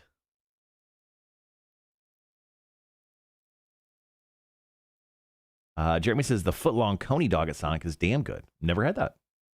I'm always skeptical about getting hot dogs anywhere other than baseball games. And I know that sounds stupid. Yeah. But I mean, the only place I feel appropriate eating a hot dog is inside of a baseball stadium. Because I mean, a hot dog to me seems like one of the things you can't mess that up. I mean, unless it's just a whole. But I mean, that's what I'm saying. I wouldn't feel. I don't know. I don't know. I could eat a hot dog almost from anywhere just because it's like, you're not gonna mess that up. But are you gonna order it from anywhere? No. I'm probably not. I get what you're saying. Also, the optics of eating a hot dog in public, generally not what I want out there. That's true. That's very, very true. But inside the ballpark experience, you almost can't even say anything about it. There was because everyone's going like this.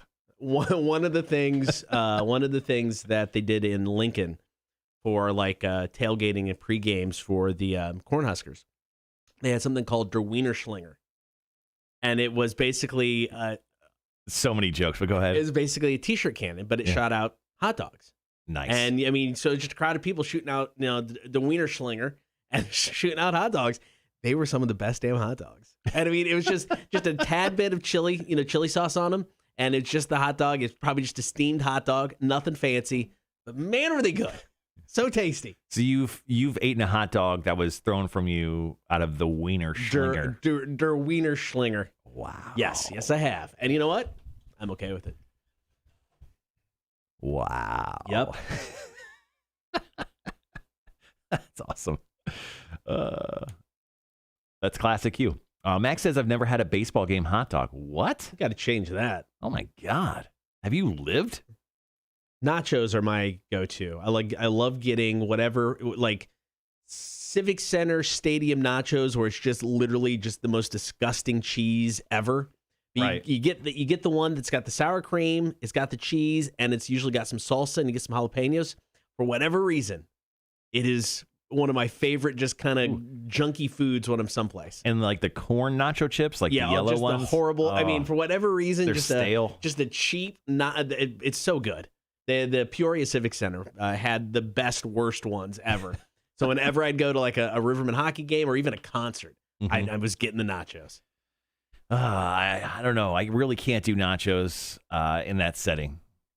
They're a messy food first and foremost. Oh, horribly. They get everywhere. Yeah, I know. I get it. And I'm essentially a child, so I mean, I can't eat without getting something on me. Gibby says, I'll go with who makes the better argument. I like both bands, so it'll be solely based on who makes the better argument for their band. Let's have a clean match. No hitting below the belts. That's going to happen.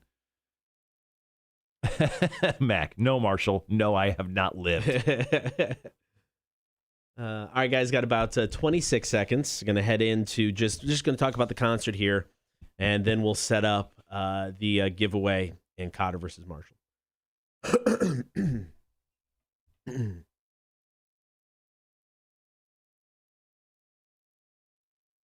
Whew. Yep, the Savannah Bananas are definitely popular. All right, guys, be right back.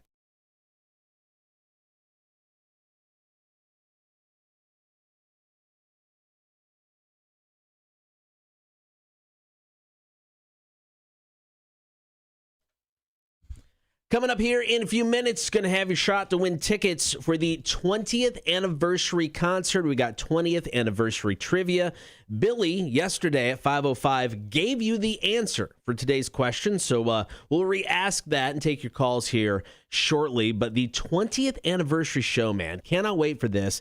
Kicking off just a great concert season here in the Low Country and Coastal Empire at the Trustees Garden on July 3rd. I want to thank some of our sponsors who are going to be out there. From the beer side, Corona, Modelo, Pacifico, Funky Buddha. From the food side, Bojangles, Crasian, the Food Box, Chez Georges, and of course, some of our other sponsors, Emperor's Gentlemen's Club of Savannah and Lurch DUI Attorneys. It's going to be a great time, man. Cannot wait. I know weather, we're 3 weeks out, so our weather could change, but looking at it, not bad. Yeah. The early predictions, it's going to be hot, but we're looking okay. Yeah, it's like 90-ish with like cloud cover. And that'll be great. Yeah, no, that'll be Give me that all day. All right, so Puddle of Mud, Filter, Sponge, and of course, two great local bands, Lilac and Whaleboat. Can't wait to see everybody out there. Tickets, they are on sale now. Get those at etix.com. You can also check them out on the website. That is rock1061.com. Coming up next, we're going to get to Kotter versus Marshall, which is going to be a very interesting argument today because we're not taking sides on a would you rather type debate. We're getting personal. You're going to defend Nine Inch Nails. I'm going to defend Rush. Which is the better band? Who's going to win this argument?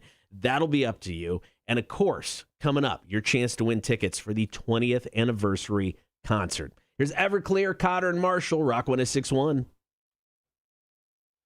This was one of the bands we looked into doing the show, guys, Everclear, but they had a booking the day after, and then they had this whole little concert tour they were getting into, and they just couldn't fit our show in. Yeah, they're doing the Summerland tour with like Hoobastank and a couple other bands. Yeah.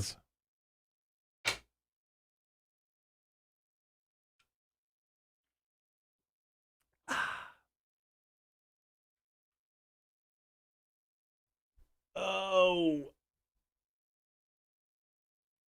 Or Mac, if you want. Wanda was just talking about how Mac needs to go to a baseball game and eat a hot dog because she's never done that, nor lived in her life. Mac, I will get you free tickets to a Jacksonville Jumbo Shrimp game. There you go. You take Mama Mac, Mama Margaret, to a Jacksonville Jumbo Shrimp game. They have, they got great hot dogs. They have great hot dogs. They do. They have a regular hot dog. They got the jumbo dog. It's like $2, $5, and then they also have like they have a sausage stand. It's just funny to say, but they have like sausage dogs that have like sports peppers, like your typical like big giant like Major League Baseball kind of hot dog thing. So they got some stuff there. Just not like the all you can eat buffet garbage. No, just the straight up hot dog at the Jumbo Shrimp, delicious. Mm-hmm. I mean, we've been drinking all day, but it was delicious. It was delicious. All right, got about 90 seconds, guys. We gonna flip for who goes first, or do you just want to go? I got the official Kotter Marshall quarter out here, which is what's this? What state is this? Oregon. Okay. Neutral state for both of us. All right, cool. Yeah, so we'll do that here in just a moment. All right, Kotter versus Marshall. But yeah, we'll flip for it. I'll let you call. You're about to go on vacation. You know what? Screw you. You flip. You're about to go on vacation. Fair enough. Yeah, and just a quick programming note, guys. Kotter is going to be on a couple days vacation next week, so we'll do the show on Monday, and then we'll be off for the rest of the week. We'll play best ofs on the air, but we won't be doing a live stream throughout the week. I was thinking I may jump on in the mornings to do I was like, no. You do. I mean, like the live stream, jump on, or Yeah, I was thinking for like coming on and like just doing something, but I don't know. Yeah, We'll see how the week goes. We'll see if I want to sleep in or not. Yeah. Well, even if you jump on like at 8. Yeah. You don't have to jump on at 6. All right, guys, be right back.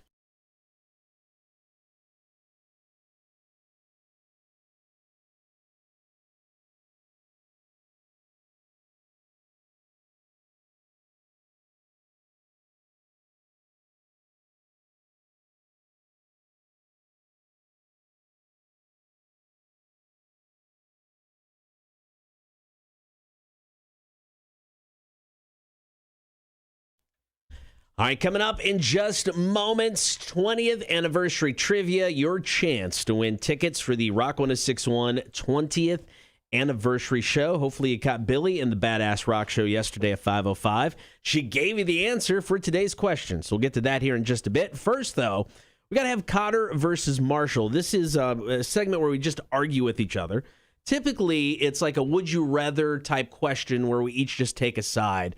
But we decided to do something a bit different today. So we're both going to argue for one of our favorite bands. Mm-hmm. I'm going Rush. You're going Nine Inch Nails. Right. And it's going to be up to you guys to decide who wins this argument when it comes to defending one of our favorite bands each. Yeah, so this should be interesting. So, Kotter, here's what we're going to do. You're going to flip that coin. I'll call in the air. Okay. Tails never fails.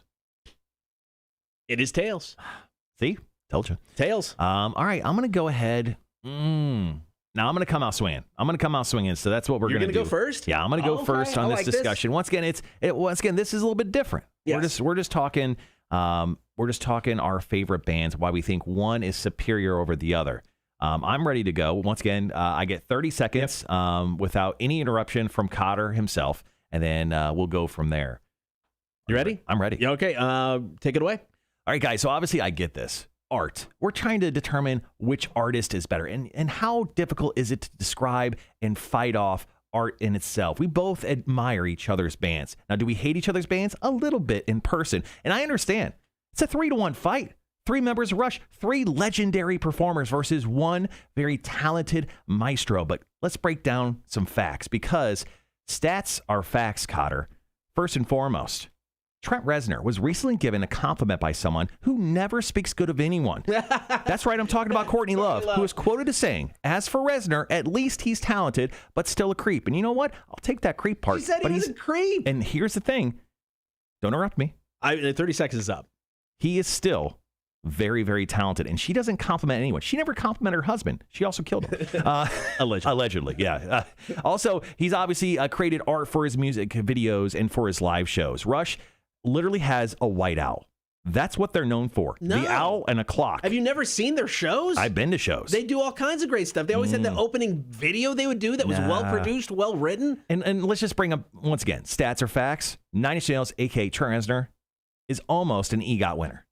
Emmy, Grammy, Oscar. He's only missing a Tony. And essentially, he is a genius. He could definitely write a play and get a Tony. He could be the 17th EGOT winner of all time. And first and lastly, my last point, Kotter, and I'll make this nice and short. Okay. Nine Inch Nails is still making music and touring. Rush is just up in Canada, wasting away on maple syrup IVs, which is what I assume retirement homes look like up there. There's an obvious reason they're not making music and touring anymore, though. And here's my only stab at Rush here.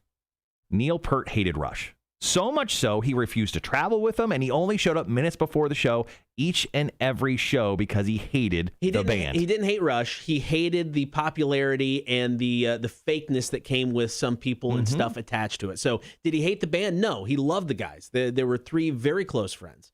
But he didn't like some of the extra stuff that came with it. I'm just saying, Nine Inch Nails, look, 3-1 fight. It's like it's 3 guys versus Trent Reznor and a switchblade. Because you had 3. But he still shines to this very day, still a legendary artist. Plus, he's collaborated. Has Rush ever collaborated with David Bowie?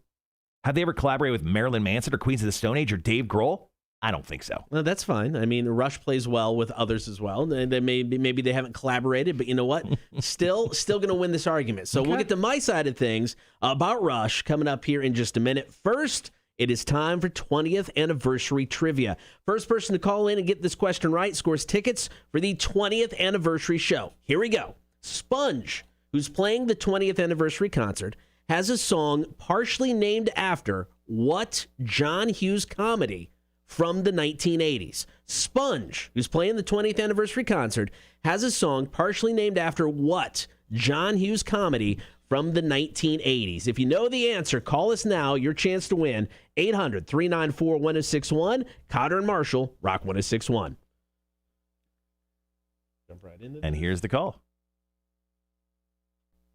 Rock 1061. Who's this? Holly. What's your name? Holly. Holly, how's it going? Good. Do you have the answer to today's question? Sponge, who's playing the 20th anniversary concert, has a song partially named after what John Hughes comedy from the 80s?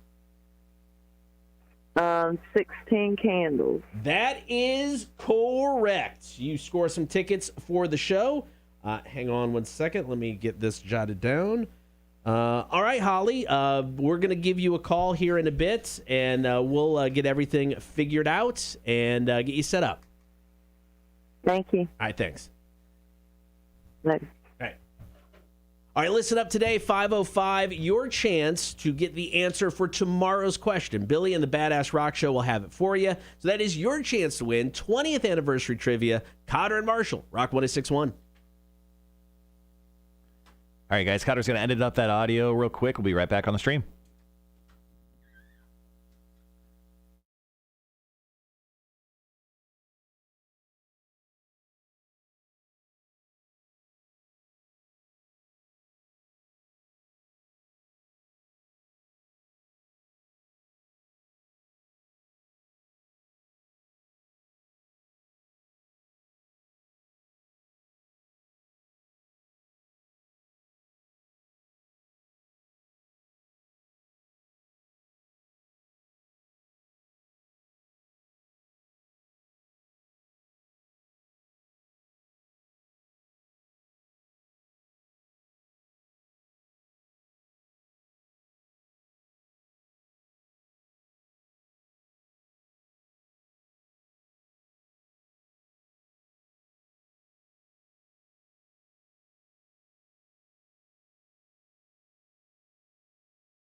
Sorry, guys. Sorry.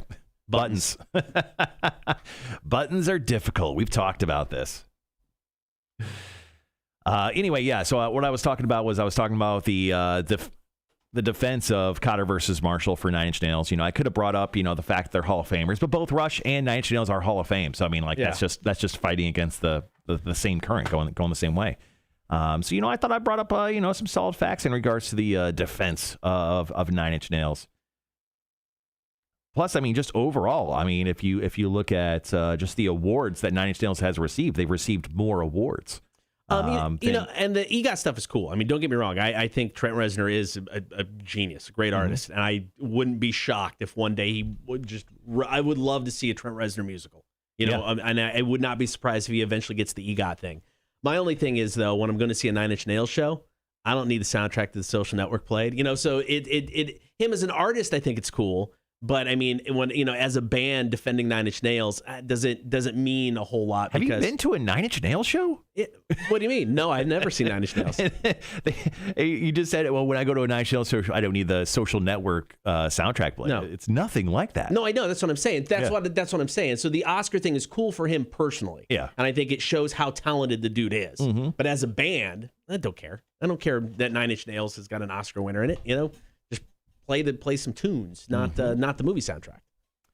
Trent is great, but you are basically calling him Danny Elfman. Well, I mean, he's a very talented scorer. I'm just saying the overall prowess of Nine Inch Nails is based upon one single gentleman, 100%. And that is Trent Reznor. He is that band. Yeah, and he is that band. Now, there is technically 2 official members. This is the only time in history that's ever happened. He additionally took on an official member, Atticus Ross, about 3 or 4 years ago. Yeah. Essentially, he took in a Dwight Schrute. He took in an assistant to Nine Inch Nails. Dylan, what's up, man? We talked about you earlier this morning. You may or may not be my alias with your post to Facebook. Dylan, Kotter, will you stop messaging on Facebook? I'm sorry. Is that you? That's me. I've signed in as Dylan. I'm just saying, like, Trent Reznor is such a unique mastermind when it comes to that stuff. I mean, if you had to fight one over the other, and once again, I preface the conversation with this is art. We're debating art, and that's difficult. Yeah.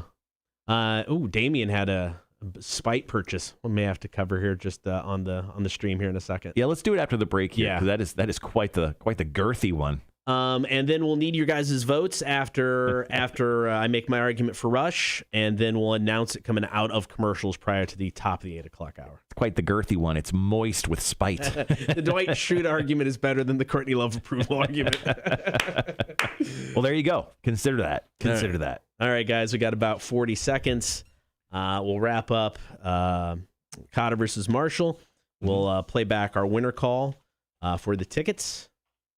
Once again, thanks for hanging with us this morning, guys. So we're going to wrap up Kotter versus Marshall, like he said. We'll play back that call. And then in the 8 o'clock hour, we're going to talk about weird Father's Day gifts. Do you have any weird personal ones that you've gotten over the years where you just you looked at your family, you're like, what were you thinking? Not really. If you guys have got any, hit us up in the chat. Father's Day and Mother's Day isn't traditionally a big gift holiday for us. Right. So no, not a whole, the typical, artsy stuff from the kids when they were younger. Yeah. All right, guys, be right back.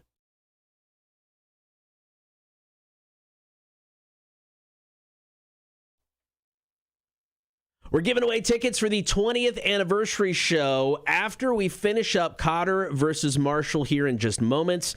Marshall, you argued on the side of Nine Inch Nails, defending one of your favorite bands. I'm going to argue for one of my favorite bands, that is Rush, taking a different approach to Kotter versus Marshall today. So I get 30 seconds before you can interrupt. Are you ready with the timer? I'm ready. Here we go. All right, Marshall, you talked about stats. How about this? 50 years together as a band, 19 studio albums, 11 live albums, 24 certified gold, 14 certified platinum, 2112. 3-time platinum. Moving Pictures, 5 times platinum. They've got one of the best drummers, if not the best drummer in the history of ever. Rush sales statistics place them behind the Beatles and the Rolling Stones for the most consecutive gold or platinum albums by a rock band. 50 years, these guys always made memorable music. They weren't afraid to try something different. In 1976, they had the balls to release a song that was an entire album side in 2112. Who does that? Nobody. And you can still mention 2112 and people still dig that record. It's not something that's ever gone away. Yeah. It's still one of the things that stands out in their career. Once again, we're debating art here. It's difficult, guys. It really is. But I think overall, if you look at the girth, and I'm talking Kotter, the girth of the careers. Yes, 50 years, impressive. But, unfortunately, Neil Peart did pass away a few years ago. They're no longer a band. They're no longer doing anything. You can't hold that against them. I'm not holding anything against them, but I'm just bringing up another fact that I brought up earlier. They hated each other. They did not like each other. No. There was turmoil in the band. That is so not true. There was turmoil. Do you know the gentleman? They were great friends. Do you know? No, they were friends. I mean, Neil Peart didn't like the fame side the of other things. two gentlemen in the band. They were great friends. So that is a complete narrative that you're making up for some reason. And also the overall, just the overall artistic work. If you're looking at the bands, I know those eyes you're giving me. I think Nine Inch Nails experimented more and was more disruptive in their genre than Rush was. They had a very nitsy genre, let's be honest. I mean, you look at the industrial side of things, you name a handful of bands. Mm-hmm. You look at rock as a whole, which I think... would you consider Rush rock? Yeah, I mean, they're a progressive rock band, but I mean, I would say they definitely fall into a wider swath of music than Nine Inch Nails does. And they weren't afraid to try different things. I mean, Nine Inch Nails, they had a distinct sound. I mean, Rush by default, just because of Geddy Lee's voice, had a sound. But they did try different things as a band. And I'm going to end my argument with this. They influenced countless bands. Tool, Foo Fighters, Smashing Pumpkins, Dream Theater, Rage Against the Machine, and yes, Nine Inch Nails. In 2010, Trent Reznor called them one of the greatest bands ever. He said the 1982 album Signals was one of the motivating factors in his inclusion of keyboards into his performances. My band influenced your band. Trent Reznor called them one of the greatest bands ever. That's cool, but it doesn't define them going up against one another. Now, maybe it inspired him, but he took it to heights that I don't think Rush ever really hit. I think if you look at overall popularity between the bands, I think a lot more people, especially now, I view Nine Inch Nails in a higher light than Rush. If you're going now because they Nine Inch Nails definitely, obviously, more modern and releasing more music, or are going to release more music just by default because Rush can't anymore.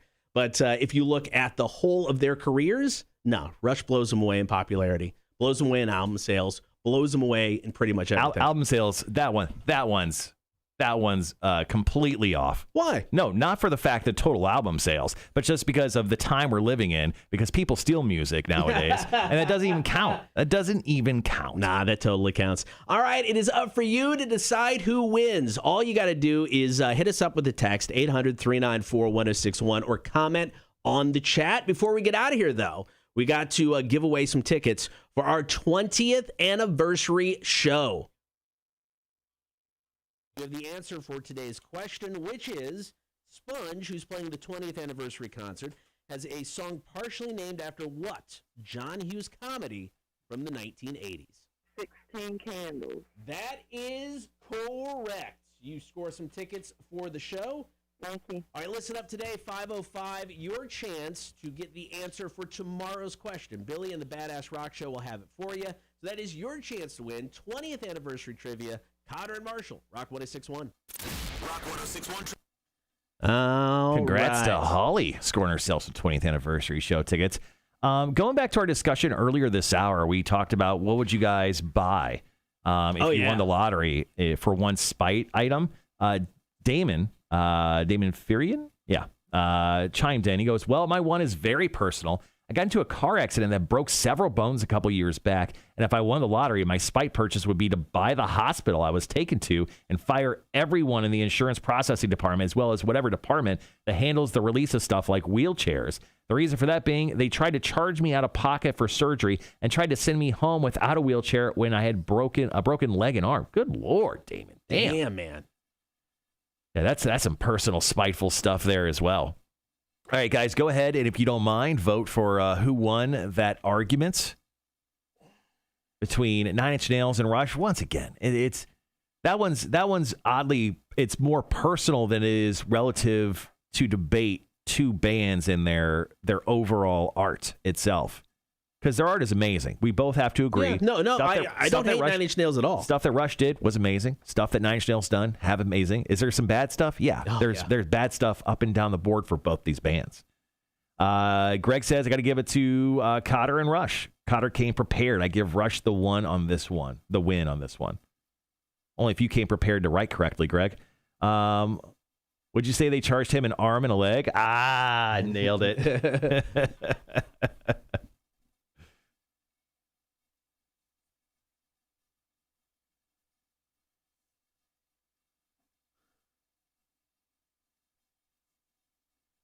Based on stats and overall social impact, only in music and art, I have to go with Nine Inch Nails, but I do love Rush. There you go. So if we look at this, I'm basing it off of some of the posts. And there's another Nine Inch Nails. I mean, I'm guessing I should have tagged the Nine Inch Nails fan group right now and just had them just chime in. Nine Inch Nails. I guess, do we need clarification on Dylan? The best drummer is Sorry Marshall. You just got 9 Inch nailed. Yeah, no. You take that vote. That's a Rush vote in my side. They didn't hate each other. Hate each other. That was Elaine says 9 Inch Nails. A-Dub, I don't know. Clarify yours. I love 9 Inch Nails, but all their stuff sounds like Herbie Hancock on acid. I don't know if that's really a vote. Let's see. Andrew said me. Horny for smoked meats. Tony, you. That one, you. I hope you just both had fun. McKinsey, 9 Inch Nails. I was ordering breakfast, so I wasn't listening. Damn it, guys. So it looks like 5-4 me right now with Thomas's vote. Yeah. That's a close one. Well, that's the thing, too, is like, I don't even care if either one of us wins on this one. Yeah. Mostly for the fact Thomas just voted for you. Yeah, that was. Oh, okay, cool. Yeah, it was the arguments. Sorry, Greg, if you didn't feel like I was prepared, though. I mean, I did have 6 bullet points that I thought I covered fairly well. You know, and I went over when I was writing this yesterday, I was like, there's no reason to really go into like the statistical, they sold 50 million albums or they sold 40 million albums of this or that.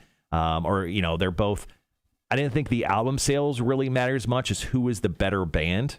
Well, I mean, I think album sales, I mean, I think it's a fair argument. They both have sold a bunch of records, right? Yeah. And they're both Hall of Famers. Yeah, so, the Hall of Fame thing wasn't worth bringing up. To become a Hall of Famer, I mean, let's face it, you have to sell albums. Because if you didn't sell albums... Yeah, well, I wouldn't say that. There's some... The Hall of Fame will pass over some of those, you know, bigger name bands and put in some of that nichier stuff sometimes. Yeah. You know, I mean, I'm sorry, Sex Pistols, they had one record. Total. That was it. And I'm not saying it didn't change stuff. I mean, obviously it has stood the test of time. Mm-hmm. It's a classic. But they had one album. Yeah. Have a good one, Dylan. Have a good one, man. The runner G. Cotter usually acts like he just heard about the bit and tries to make a point. Today he brought his A game, or is it a dub game? No. No. He just, what are we doing today? No, typically I don't do research for it. I just kind of let it fly. But this one, I'm like, all right, I got to do research. Proud of you, buddy. All right, coming up next, guys. Oh, wait, we have, how much time we got? We've got about a minute-ish. So we come out and announce the winner and then head into 8. Or we can just do the winner at the top of the 8 o'clock hour. What would you prefer? I'm good either way. Let's just do a quick one, and then let's tease, because that's what we've learned. Let's announce the winner, tease 8 o'clock. Let's just do that, and it could just be a quick little thing. Yep, sounds good. And then while we're waiting for the 8 o'clock hour, guys, when we're going to jump on here in 30 seconds, we have our top 5s this week. Today is Wednesday. We do our top 5s. We have a manager's meeting at 10 a.m. this morning, where we're asked all the time, what's our top 5 things we're working on? So we're asking you that same exact question. If you guys don't mind, start dropping in your top 5s. We'll start going over them here in just a few moments. All right, guys, be right back. The Kotter and Marshall Show. Rock 106.1. It was a close one. Ooh, I actually just got another vote, Cotter. I think it's tied. Nope, I'm up by 1. Okay, fine. It was a close one. Close one for Kotter versus Marshall. Me on the side of Rush, Marshall on the side of 9 Inch Nails. But I eked it out by 1. Are you sure? Did you Pretty get that sure. last vote? I did. I just gave it. Okay. It was the slash All right, cross. Fine. You could win today. But once again, It was close. art is suggestive. Okay? Yes. It is what it is. I agree. Cotter taking home the win. Once again, that was the battle between Rush and 9 Inch Nails. Which one was the better band? All right, coming up top of the 8 o'clock hour, Father's Day is right around the corner. What about some weird Father's Day gifts? There's this website that put together like weird gifts or popular gifts from each state. So we're going to run that down. And if you have any interesting gifts you've ever received and or given for Father's Day, let us know. You can call, comment, and text with that. 800-394-1061. We'll talk about it here in a few. Kotter and Marshall, Rock 1061. I love how you said interesting and not terrible. Interesting. Yeah. Greg says, I would say someone is a sore loser, but I think their mullet is too tight. Yeah. Thomas, have a good day, man. Thomas always says, I'm leaving, and then comes back right like back. 10 minutes later. Like he's addicted. Like how we're addicted to smelling salts, he's addicted to us, and we love you for that. Oh, I got both win. Valid points on both ends. For one, from Rudy, and I got a vote from Rush. Nice. So yeah, Dennis chimed in just before, literally like seconds before we went on. Go split decision, but the maple syrup comments, since it was the best up there.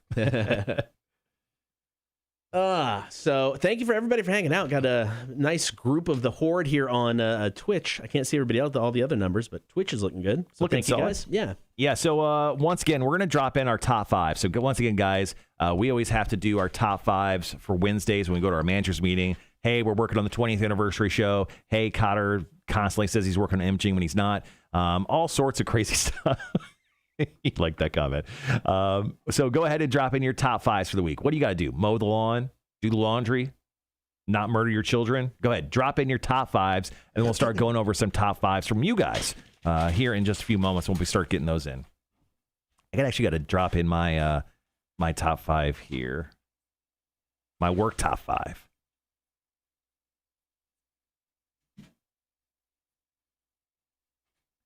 I did appreciate you guys throwing in the word girthy several times. I feel like that was for Mac. Yes. Totally for Mac. Girthy posts that are just moist with spite. It's funny how so many people have to get some work done when you drop it in our top 5s. They all went, oh, forgot about that. Yeah. Yeah, we forgot to mention it yesterday. Hey, Mike. What up, man? So, yeah. Okay. Once The again, hotel thing.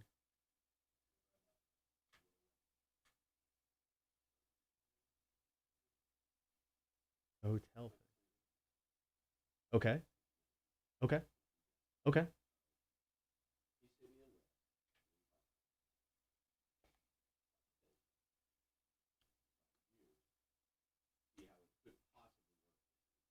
Okay. All right. I'll track you down after the show. all right, guys, we'll go ahead and drop in our top 5s here. Thank you for doing that. Want to drop in our top 5? Number 1, drop off toys to daycare. That sounds like a good person thing, like a volunteer thing. 2, organize food shelves. 3, figure out what to do this weekend. 4, do laundry. 5, weekly therapy appointments for Tony. There you go. Sean says, well, my lawn got mowed yesterday because it was actually a decent temperature. That's nice. Not here. I mowed my lawn. It was 97 degrees outside like an idiot, but I think I sweat away all the impurities of Torture Tuesday because of that. And then I almost died, so no big deal. I'm a survivor. Mm-hmm.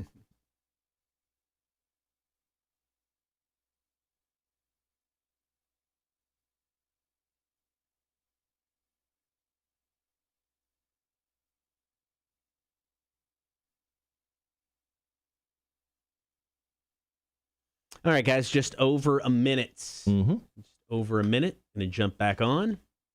Talking Father's Day gifts. How did you want to do this? Do you just want to kind of like It's a stellar question. I mean, I guess technically maybe we only pull one break out of it if it, because we can go through this. It's not like I have like I said, I don't have a whole lot of weird items I get. I can tell the story about the one present I typically get every Father's Day. Yeah. Yeah, and then we can just run down some of the weirdest. Mm-hmm.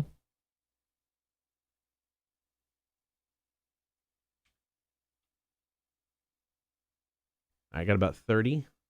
Gibby, thank you for dropping in your top 5. Number 1, lawn care. Nice. Number 2, pool motor blew out and got to figure out when the new one arrives. Ooh, that sucks, man. 3, clean the house. 4, prepare to drop kids off at the in-laws for 2 weeks. That sounds like you're going to have a good time for 2 weeks. Number 5, Father's Day shenanigans. All right, be right back.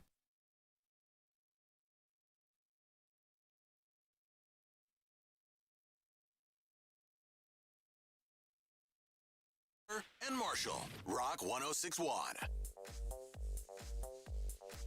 Talking weird Father's Day gifts. Father's Day coming up on Sunday. If you got one, feel free to share it. Don't forget to hit that stream, Facebook, YouTube, and Twitch. Be sure to join the horde. Also like, follow, subscribe, share as well. Get as many people on that stream as we can.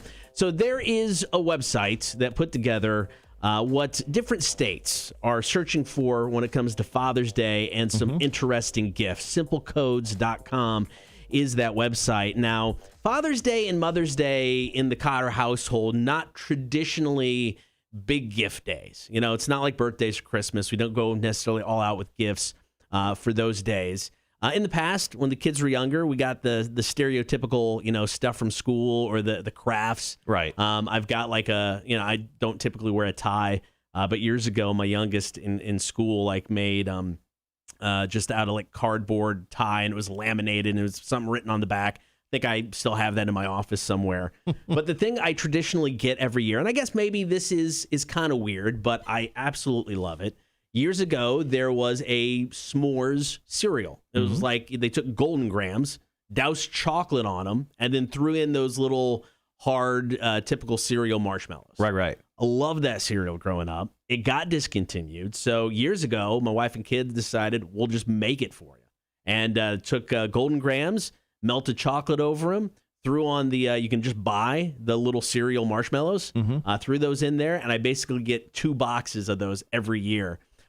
Incredibly fattening.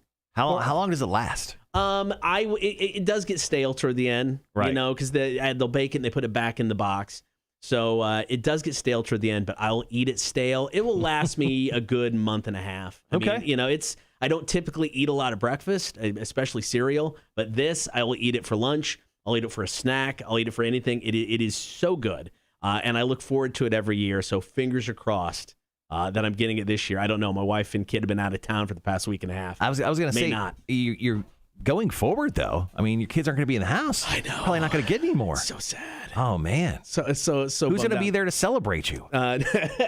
Not my wife. Let me tell you that. She won't be celebrating me at all. All right. So Kotter and I, once again, we found a list of these weird, different Father's Day gifts that kind of each state are known for. This one is very weird to me. I call them, they're called Birkenstocks, but I just call them Jesus sandals. Yeah. They're just like the 2 kind of strappy sandals. That is apparently a big deal up in West Virginia. West Virginia loves themselves some Birkenstocks, a.k.a. Jesus sandals. I mean, it's like the stereotypical Father's Day gifts with the ties and all that stuff. These seems like that would fit into that weird kind of dad category. Right. You see dad wearing the white socks with the Birkenstocks. I feel like those should be updated to at least Crocs. Give me some really... Is that an upgrade though? Well, no. But I mean, it's in the same category. I think most dads would like a pair of Crocs. I do all of my my lawn work in Crocs. Okay. Yeah. Now, you say they're really comfortable, right? They are incredibly comfortable, and I've had the same pair for a decade now. They last forever. I've never owned a pair of Crocs. Nor should you ever admit to it like I just did. But that's definitely one thing. Another thing I want to bring up, how about laser engraved beef jerky? That's right. You can get laser engraved beef jerky from Virginia. Apparently that is the very different, very popular gift for Father's Day in Virginia. Laser engraved beef jerky. you're gonna eat it, right? Yeah. Why engrave your beef jerky? Because that is awesome. It's incredible. Are you telling me you wouldn't eat a piece of beef jerky with your name engraved on it? What if it had the Kotter V Marhsall logo on it? Okay, that's kind of cool. Yeah. No, dude, I totally would eat that it. so quick. I totally eat it. In Kansas, how about a pill for limitless brain power? That's not real. That's what it says. What? That's what in Kansas, the uniquely popular gift, a pill for limitless brain power. Yeah, there was the movie Limitless with Bradley Cooper, right? Or whatever it's called. Yeah, that's what I guess if you live in Kansas, you're dumb and you need some extra help. Exactly. So they're so dumb, they actually, what they think is the pill is actually just a DVD of that movie. Don't eat this, guys. Georgia, robots. It doesn't get into specifics. I would love to know what type of robots we're talking about. You know, do you consider a drone a robot? You know, because that I can see. Have you ever gotten a robot for Father's Day? No. Children don't love you. No, well, come on. We know that's the case. One more I want to share, Connor. Yeah. How about Utah? They love, for Father's Day, 4-way volleyball sets. And obviously, this is much needed because of polygamy. So... What's a 4-way volleyball set? I have no idea, but apparently 4-way volleyball sets are the different dad gift that you're supposed to give in Utah because most likely there are multiple families within your family. All right, so if you've got a weirdly unique Father's Day gift you have given or maybe you've received, hit us up, 800-394-1061. You can text or comment in on the chat. Here's Nowhere Generation, latest from Rise Against. Kotter and Marshall Show, Rock 1061. Sean goes, Jerusalem Cruisers. Instead of the Jesus sandals. Yeah. Max says the knockoffs are just as good as... For Crocs? Yeah. Okay. Maybe engrave your dad's name on it. No one else eats it. Oh, with the beef jerky? Yeah. Wanda, there has been unless they've changed it, there has been a s'mores cereal that has come out since the one I had. Not as good? It's not as good because it wasn't like the Golden Grams. It was like, they weren't like chocolate. It was like these little puff type things that have a chocolate flavor in them. Get out of town. It's not the same thing because I've tried them. If it's the one I'm thinking of, I've tried it. Actually, Mac brings up a good point. She goes, Greg probably loves his Crocs. Actually, she just straight up stated Greg loves his Crocs. I feel like Greg's the type of guy that would run in Crocs. Although the rubbage, I bet you that's a word Mac hates. I think I just figured out another word that Mac hates. Mac, do you hate the word rubbage? Not like rubbish, but rubbage. I think she would hate that one. You want to go over a top 5 here? Yeah. Break down Charles. All right, Charles, top 5. 1, eat what little solid food eggs I'm allowed. Done. 2, eat Jell-O and chicken broth all day. 3, try not to kill anybody because I'm so hangry. Good luck. 4, make sure I have a good supply of wet wipes. Because all the diarrhea you're going to have because Probably. of the food he's eating? It's nothing solid. It's coming right out. Number 4, she just said, get diarrhea. Number 5, start my colonoscopy prep and crap my brains out all night. Silver Snake, tomorrow, 7 a.m. Thoughts and prayers with you, man. Oh, my gosh. When are you supposed to get a colonoscopy? I should probably be getting one. I Wait, think it's 45. No, is that just to check your... Oh, yeah, I guess it's not a full colonoscopy. It's just a... Colonoscopy is different than a prostate that's exam. just a prostate exam. Prostate exam you're supposed to get when you're 40. Yeah, I'm way past due. Yeah. And then, another man sticking, or woman, not to be sexist, sticking a finger up your butt? That probably happens a lot. Who said it was retro? Yeah, if you're at the store today, get a picture and send it to me because I will rush to the store and buy it. Interesting. Oh, knock off Birkenstocks. All right, we've got about a minute left. What would you like to talk about here? Running and prepping for a race here. Nice. Greg was just talking about his sandals. I've been running and prepping for a race, but they aren't Crocs. They are Bedrock sandals because I'm old like Fred Flintstone. Actually, I had... How much time we got? You got 50 seconds. Oh, okay. No pressure. No pressure at all. If not, I got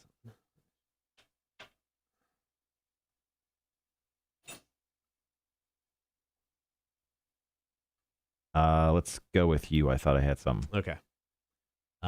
It'll be an easy thing. You don't need any prep for it. You can just jump right in and give me crap.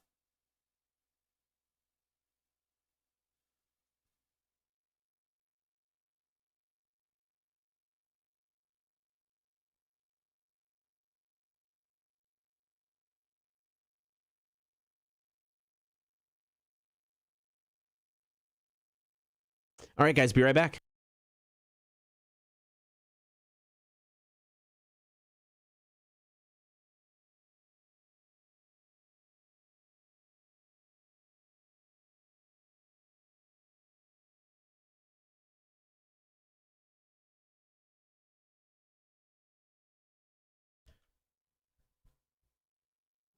All right, Marshall. I have been trying to run more and more. Mm-hmm. I, have gone out for little 2-mile jogs here and there over the past few weekends.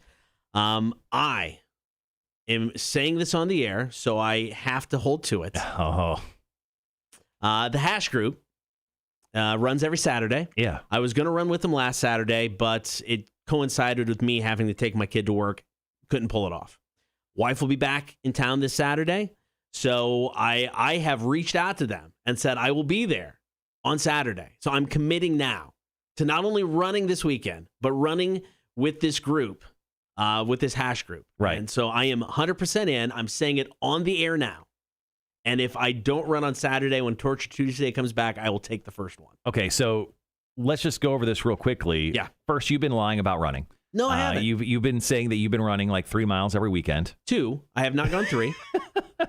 Also, your word is not very good around here on the Kotter and Marshall show because last week, Kotter, you promised. You're like, Friday night, drinking a couple beers, Yeah, I'm going to call the drunk line. Everybody promised. You promised for that. Yeah, and I actually have called it once. One time. Yeah, exactly. But how many times have you called? None. Exactly. Yeah. And you promised us last Yeah, Friday. but that was- So your word here on the Kotter and Marshall show is kind of iffy right now. No, I don't think so.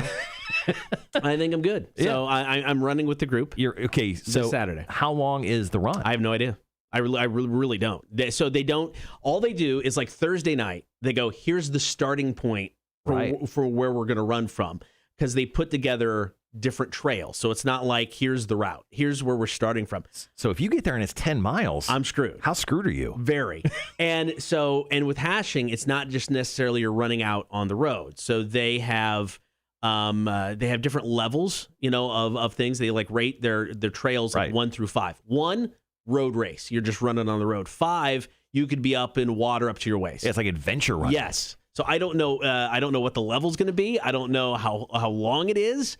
But I'm running this Saturday with the Hash Group. If you fall over slightly dead from running, please go online and just do it live. I will. Please die. I will live stream. Live stream your death. I will live stream it. Yes, on the Kotter and Marshall Twitch page. And then on the stream, our good buddy Gibby said verbal agreement. Yeah, verbal agreement. Verbal agreement. You have to run this Saturday with the Hash Group, and I'm not even giving myself the out of if I just would run by myself. I have to run with this group this weekend. So, and if you die, you have to live stream it. And if I die, I have to live stream it. Well, you know what? If I don't live stream my death, what are you going to do? What are you going to do to me? I'm going to go to your funeral and live stream that. I mean, as a friend, who wouldn't do that? All right, fair enough. All right, coming up next, guys, we're going to talk 20th anniversary concert. We'll give you details on how you score some tickets. That's on the way. Kotter and Marshall Show, Rock 106.1. No, it's like I reached out to them last weekend because they posted where they're at. I was like, shoot, Dana's not here. I'll just go run. And they start at 2:30, and I didn't know how long it would be. And I had to get Keith to work by 3:30, 4 o'clock. So I'm like, crap. But Dana's back this weekend. So I'm like, I'm doing it because I already reached out and said, hey, I'll be there this weekend. Matt goes, actually, Greg is my father when she was talking about sandals earlier. I totally forgot. I thought Mac's dad's name was Ray. Maybe that's a real father. I'm not for sure. Let's go over some top fives. We got some more top fives jumping in here. We appreciate you guys doing that. Let's go over Sean's hashtag horny for smoked meats. Number 1, pick up and install my new weight distribution hitch. Number 2, clean, pressure wash the camper. Oh, dude, if I was there, I'd pressure wash with you, bro. I'd do it for you. I'd actually take the gun out of your hands, which was a pure alpha move, but I would do it anyway. Number 3, go to the shooting range. Number 4, drink some beers and play video games. Number 5, relax my Sunday away. That sounds like a great top 5 and great weekend. I got mine ready. Let me go ahead and give you my. Yeah, cover. no, share yours, please. All right, here we go. Number one, morning show best of. Since we're going to be out next Tuesday through Friday. Yep. Downloading a bunch of audio from past shows to get uploaded. I got to finish scheduling music. Mm-hmm. We do not have I guess I'm already done with this weekend where we don't have the 20th anniversary. I'm trying to get next week's done. So I'm scheduling ahead already, so I don't have to mess with it. We don't have a 20th anniversary weekend this weekend? Not this weekend because it's Black Dadith weekend. Oh, okay, gotcha. So we'll pick back up with the 20th anniversary next weekend. Gotcha. We've got a national EAS test that is coming up. I would say it's a couple months off, but I have to do something paperwork-wise by July 6th. I've got to figure out what that is. Oh, that sounds important. So I just got an email from our past engineer, CB, saying, hey, guys, got to take care of this. Sure. Number 4, setting up some pre-show interviews with bands prior to our 20th anniversary show. Okay. I think we should easily be able to get something with Vinny from Sponge and Wes from Puddle of Mud. We don't necessarily have found a contact for Filter to where we can set something up, so we'll see with that. I know Lilac very interested in maybe coming into the studio before the show, so we might be able to make that work. And then speaking of our past engineer, CB, need to figure out when he's in town because we do have some things we have to sit down and discuss. I heard the rumor was he was coming in this week. That's what I had heard, but I just have not gotten a final confirmation on that. I'm sure it'll be next week when I'm out. Right. Because that's my luck. Mac actually dropped in her top 5. Look at her. She comes in actually 40 minutes to do our segment Chicks on Dudes. Mac says top 5. Number 1, work. Number 2, laundry. Number 3, bills. Number 4, nappage. Oh, nappage. I get it. Number 5, finish Breaking Bad. Mac just started watching Breaking Bad like a week and a half ago. How is she finishing It's 61-hour episodes. She powered through that. What have you been doing? Sean goes, Kotter arrives, here it's 10 miles, falls down, grabs his ankle instantly. Ouch, I think I tweaked my ankle, y'all. I responded to that. Legit. Oh, man, that's funny. It would be funny if you immediately went out with a hammy. That'd be about right. You're like James Harden of the Nets right now. He played like 30 seconds of game 1 of the series versus the Bucks. Right. And he's like, pulled my hammy. I'm like, dude, come on. Yeah, no, it's like, unless they're going out sprinting, I'll be fine with that. The running, I don't think I'm going to pull anything. So, I mean, I don't know, though, because like I said, I think they call it their shiggy. Shiggy meter is what. Excuse me? That's their level of 1 to 5 on, how rough the trail is. So it's a shiggy meter. Last week's, the one I was going to hope would go run on, it was like a 3.8. So, I mean, almost a 5. So I don't know what this one will be. So. But it's funny. So I commented on because I asked about, because they always, when they post the run, they're like, hey, who's welcome, this. And usually they'll put virgins if you've never come and run with them before. Well, they didn't have that listed on their last one. Right. So They didn't call for the virgins. They didn't. They didn't. So I was like, hey, can you have first timers come out? They're like, yeah, totally. So then, because somebody brought up this group to me, like, I don't, 10 years ago. So I had the person that brought it up going, didn't we tell you to join this group 10 years ago? I'm like, yeah, you did. I'm just slow. I get to it on my own time. Yeah. So, but then I won't be able to make the next Saturdays because you and I've got an event downtown we got to be at. Mm-hmm. So this Saturday. Greg says, Kotter only runs if someone gives him beer. Greg knows me. Yeah. He knows me. Kotter likes to probably mid-run, like a Stone Cold Steve Austin situation, likes to have beers pelted at him. There was one, I think the last year I ran the half marathon, the Rock and Roll half marathon, was the least trained year I had. I ran it and I probably shouldn't have. Halfway through, there was a house on the route that had a keg, and you can get in line for a beer as you're running. Oh, okay. Totally got in that line. It was awesome. Did you have you ever done a keg stand before? I've never done a keg stand. Really? Yeah. I don't think you've ever lived. Yeah, I've never done a keg stand. You've never stolen a keg, and you've never done a keg stand. 2 things you need to do in your life. I think I'm past stealing the keg. What? I'm not opposed to a you're keg not. stand. We can get a keg in studio. I'll do a keg stand on the stream. How long do you think you'd last doing a keg stand? I don't know.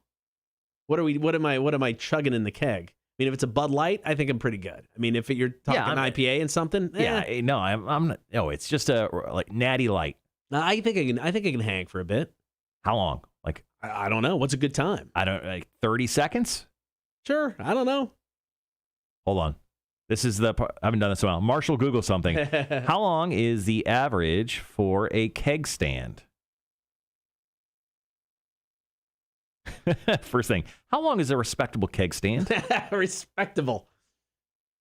Because nothing says respectable like a keg stand. Let's see. First, you need, this guy breaks it down. First, you need to have some decent beer skills. If you can't drink a whole cup, can, bottle of typical light beer in a few seconds, then you aren't ready for a keg stand. So lying upside down on the keg stand with the beer gushing down, well, you'll still have to drink it up. Hopefully, you make it at least 10 seconds. Okay. Oh, wow.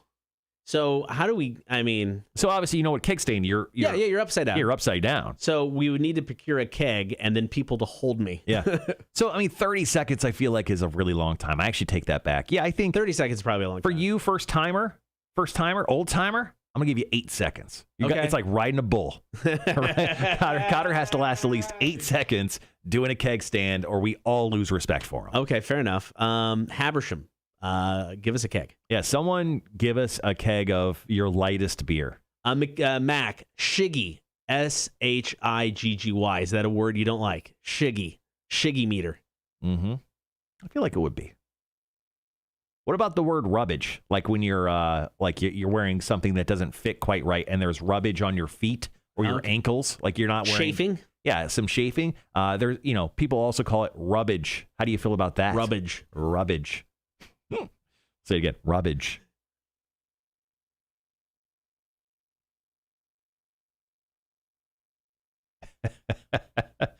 Mac and Charles are having a fun little back and forth on the chat today. Charles talking about how Mac is single, saying that she has lots of free time. Mac saying, okay, Charles, simmer down now. # shots fired. Good question for all of you. How long do you think you could last on a keg stand? Or have you done a keg stand? I've never done a keg stand. I've done a keg stand, and I don't know. How long ago? Me? Yeah. Dude, years ago. Yeah. Like, no, I didn't think it was yesterday. Yeah.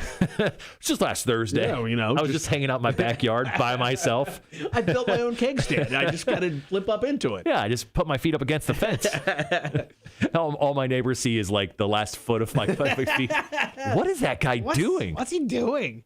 I do like to pee in the yard. So, It's true. Doing keg stands in the yard wouldn't be out of the realm of possibility. Max says, yes, Cotter on a keg. Let's do it. I'm in, man. Oh, it could be like Elf on a Shelf, Cotter on a keg. You know what? We should just do that. We should dress you up as an elf and then just take a keg everywhere in town and take pictures of you. I like it. All right, guys, be right back.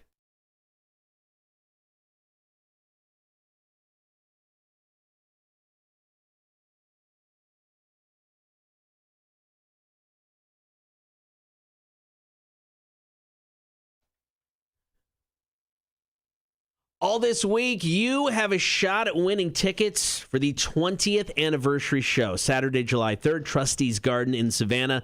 Teamed up with Connect Savannah. All you got to do is listen to Billy and the Badass Rock Show tomorrow and Thursday at 5:05.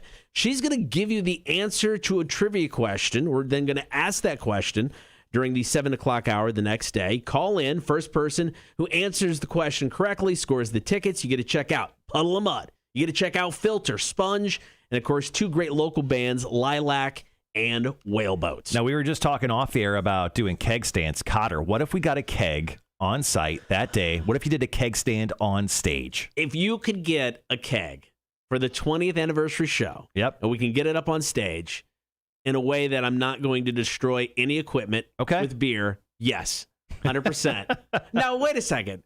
I gotta function at the show. I'm already chugging beers. Well, keg stands are usually done with light beer. It's not going to be like a 12%er. Well, I'm not going to chug a 12%er either. I mean, I'll do a keg stand. You get a keg. You get it to the show. I will do the keg stand. You get like a keg. Modelo, Pacifico, Corona, any of that? You know what? Done. I think I know some guys. Speaking of all that beer, I want to say thank you to all of our beer sponsors at our show. Corona, Modelo, Pacifico, Two-Lane American Gold and Lager. That would be a good one for you to chug. That'd be perfect. There you go. Plus, we have tons of premium hard seltzers from Funky Buddha that will be there. If they come in keg version, I would prefer that because, dude, you would yak live on stage. Well, I mean, yeah. One of the first times I threw up on the Torture Tuesday video was from chugging it with ciders, but the same kind of really high highly carbonated. Yeah. Not good. It would, not good well, at all. it'd be awesome for the show, though. Think of the content. Think of the content. I don't want to puke at the 20th anniversary show. I kind of want you to. I know you do. All right, you can buy tickets right now, etix.com, also rock1061.com. And like we said, win them all week. Listen up to Billy, 505 today. She'll give you the answer for tomorrow's trivia question. Coming up next, we're setting up Are You Smarter Than a Community College Dropout? That is brought to you by Savannah Bar Crawls. Here's Bad Flower and 30, Rock 1061. Liquid 05111-978 says at 43, I can last 0.543 seconds on a keg stand, and I would probably pull something and vomit. I would definitely pull something. Thomas said, I did a keg stand years ago in college. Juana says, you have to do it in the tights if you... Why do we keep adding to it? No, Yeah, I don't have to do it in the tights. She just wants to see something affected by gravity. Nobody wants to hold me up or touch me in those tights. I'll do it. I've touched you in a lot worse ways. That's true. Elf on the Shelf, because she's short. Thanks, Mac. We get it. Like a quarter keg, not those tiny ones from the gas station. Oh yeah, we'll go solid keg. So then we're just going to share it with everybody. We'll just spray it into the crowd. We'll fill the keg. We'll fill super soakers with beer, and we'll just shoot it out over the crowd because who wouldn't like that? Kegs and eggs. Yeah. Always down for kegs and eggs. Speaking of, I am starving right now. Yeah. I could definitely go for something to eat. A-Dub, love it. I'll be Elf on the Shelf. You can spot me and win. I'm good with that. Marshall becomes Waldo. What is today? Today's Wednesday? Should I have for lunch? Had a roast beef sandwich yesterday for lunch. It was delicious. Like I said, yesterday for lunch, I had, cheese quesadillas with green chilies. Cheesecake. Just it's so good. I'm so addicted to these green chilies. They're Is there a sauce you dip it in, or you just eat that straight? Nope. I put cheese on like half of the quesadilla, and I put green chilies on that. I set the oven to 325, whatever the initial. Oh, you bake it. You don't even like throw it in like a little skillet action? Nope. I throw it in the oven, and then I cook it for 4 minutes, pull it out. They're good to go. I got it down to a science. I've always said your pullout game is very good. Good. It's very scientific. So good. Actually, it's been so good. You've actually been perfect for, how old is your daughter, Ella? 18? 18. Yeah, 18 years. Your perfect pullout game has been immaculate. One of the best in the game, actually. Also got fixed. So there's that. Okay, so essentially you took steroids. yeah, I took steroids. Yeah, you got performance enhancing pullout game. Pullout game. Yeah.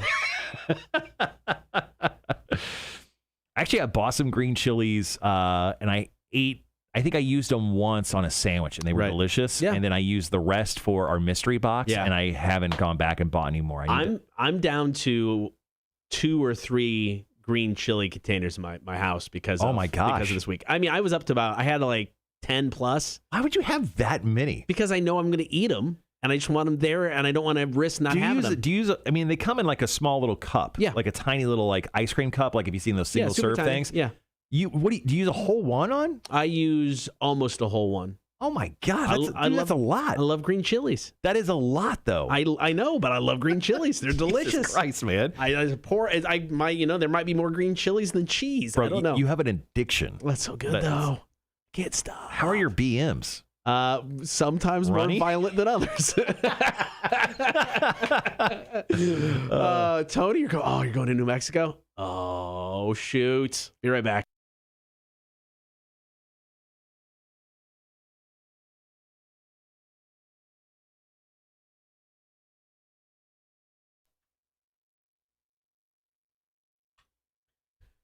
Are you smarter than a community college dropout? It is time to find out right now. It is a community. Are you smarter than a community college dropout? Brought to you by Savannah Bar Crawls. They got their next bar crawl coming up Saturday, July 3rd. Red, white, and brews. And it's going to be a good time there. So whoever calls us up first, 1-800-394-1061, we'll hook you up with a pair of tickets to that bar crawl. Also, Kotter. Yes. They have an opportunity to take on one of us. I love that. And are you smarter than a community college dropout trivia?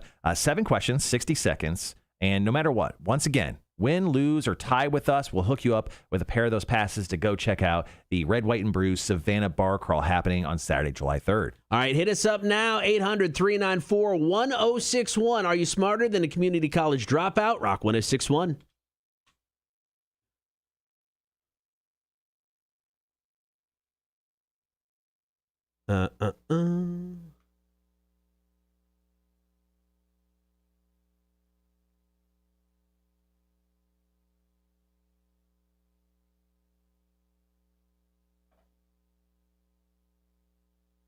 Yeah, New Mexico is where my aunt used to live. She lives in Austin now, and she has friends still in New Mexico who send them green chilies every year. When I was down in February, they were extra spicy this year. Woo, buddy. I had to not eat them the day before I left so I didn't have. So you could try. So I could drive home. Because, I mean, they got you. Yeah, no, sometimes they're more violent than others. Won't lie. Anyone on the stream, feel free to hit us up if you want to play trivia against one of us. We'll hook you up with a pair of passes to go to the Savannah Bar Crawl. That happens on Saturday, July 3rd, the Red, White, and Brews. It's one of those things where you can double dip. You can go hit the bar crawl, and you can come right to our show at Trustee's Gardens because it's all downtown, and you're going to be walking around anyway, so just walk directly into our show. Yeah. Nice and easy. Yeah, I like it. So it's like a pregame. Oh, yeah, it's a definite pregame situation. I like trivia. Call us up, 1-800-394-1061. 7 questions, 60 seconds. You'll take on either Kotter or myself. Kotter has been on a lengthy winning streak. I actually just lost the other day, so Yep. I have not been performing well.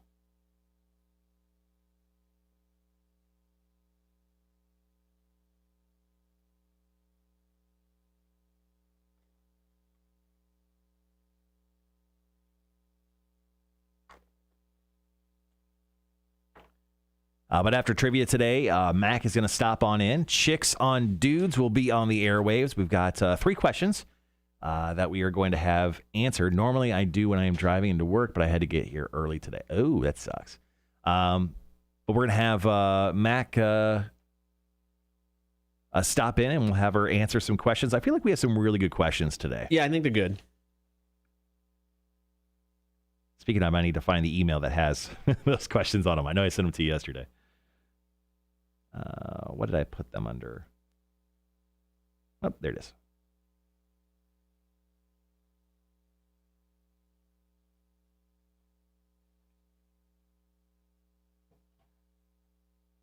Yes, Tony. Hatch, New Mexico. Hatch green chilies. They are delicious. That was the hardest thing for me to find, and I'm shocked that I finally found this.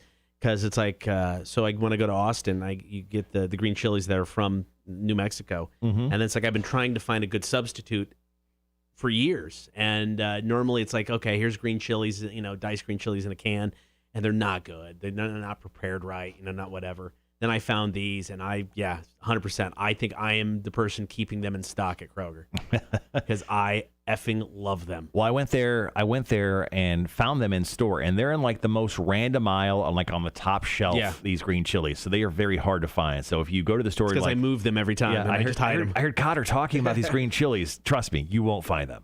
No, I hide them. I'm not ready to buy these 10, but I don't want anybody else to buy them either. Too funny. Now, I think my body is adjusting to the amount that I'm eating because less violent reaction to them. Proud of you. Than when I was first, when I first got them. Then I laid off of them for a little bit, and then I got back into that green chili game. You know what's something I haven't had in a while that I'm thinking about eating for lunch today is Jersey Mike's. Yeah. I'm thinking about getting a Sandy today. Yeah, A little Sandy action.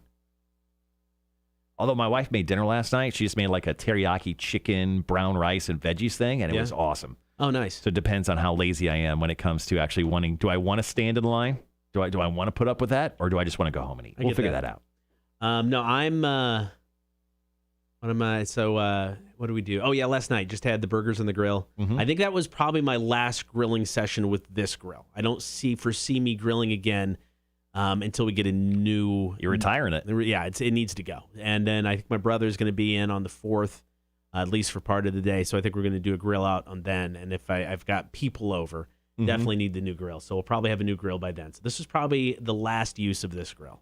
Will you caress it? Will you sing to it? Are you going to do something special? I'm going to put it out on the street for a big garbage pickup day. Nice. That's all I'm going to do. Take it away, guys. Take it away.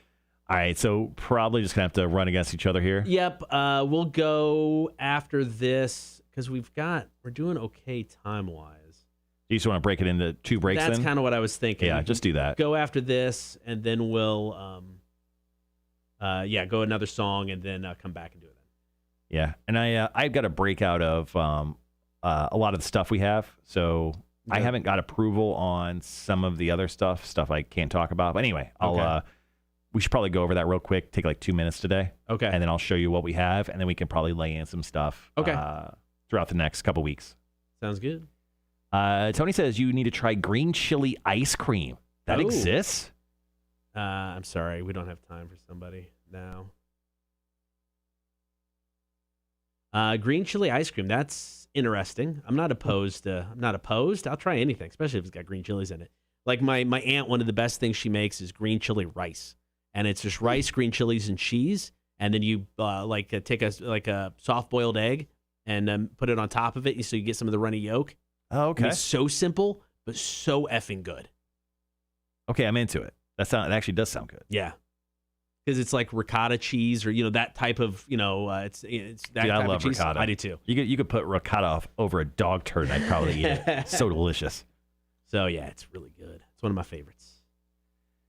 All right, do you want to go first or you want me to go first? I will go first. Wait. I went first on Kotter V Marhsall. Okay. So you'll go first. You're going to ask me questions. I'll ask you questions. Okay, perfect. Once again, guys, thanks for hanging out on the stream today. We do appreciate it. Kotter v Marhsall, we're just taking each other on in Kotter v Marhsall today. So after that, we will have Mac join us in studio right at the top of the 9 o'clock hour. We'll do Chicks on Dudes, and then we'll wrap up the show today with Marshall's Music News. On the show tomorrow, I'll be quizzing you in the face. Oh, that's true. On the show. I forget what else do we do on Thursdays. We've got Hefe. Hefe's tomorrow. Mm-hmm. We got brand new Pop Evil. That'll be one of the songs he's picking from.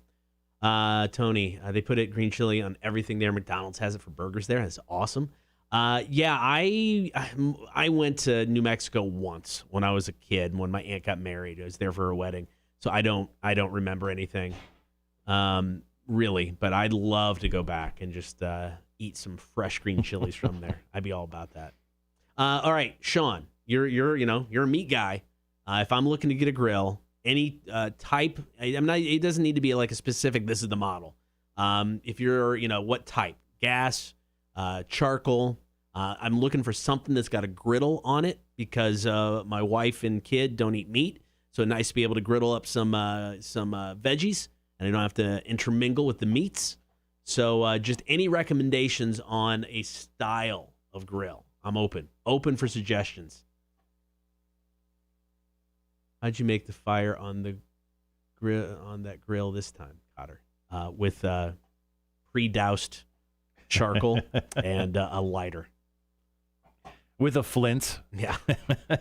With a lighter. Which is currently in his air conditioner. It is. Still there. All right, we got just under 2 minutes.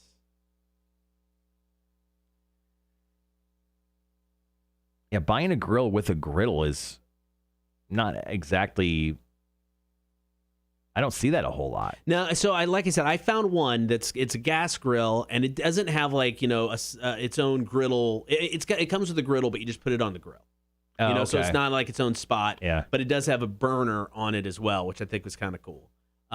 So that's what I'm leaning toward, because I've seen a lot of people buy griddles recently, and I'm just like, I want a grill. I'm not opposed to a griddle type thing, but I want a grill. I'm not going to get one of each. So the one I'm leaning toward is a gas grill. It's got a burner off on the side, and it's got like a griddle that you can put on top of the burner to cook things that way. half charcoal, and half propane. I didn't even know that was a thing. Too many damn options. Yeah, that's the other thing. I'd love to go to the Balloon Festival in Albuquerque. We used to have one in Illinois. It was cool. Probably a much smaller scale than the one in Albuquerque, but that'd be awesome. All right, we got about 30 seconds. We're going to challenge each other in Are You Smarter Than Community College Dropout today?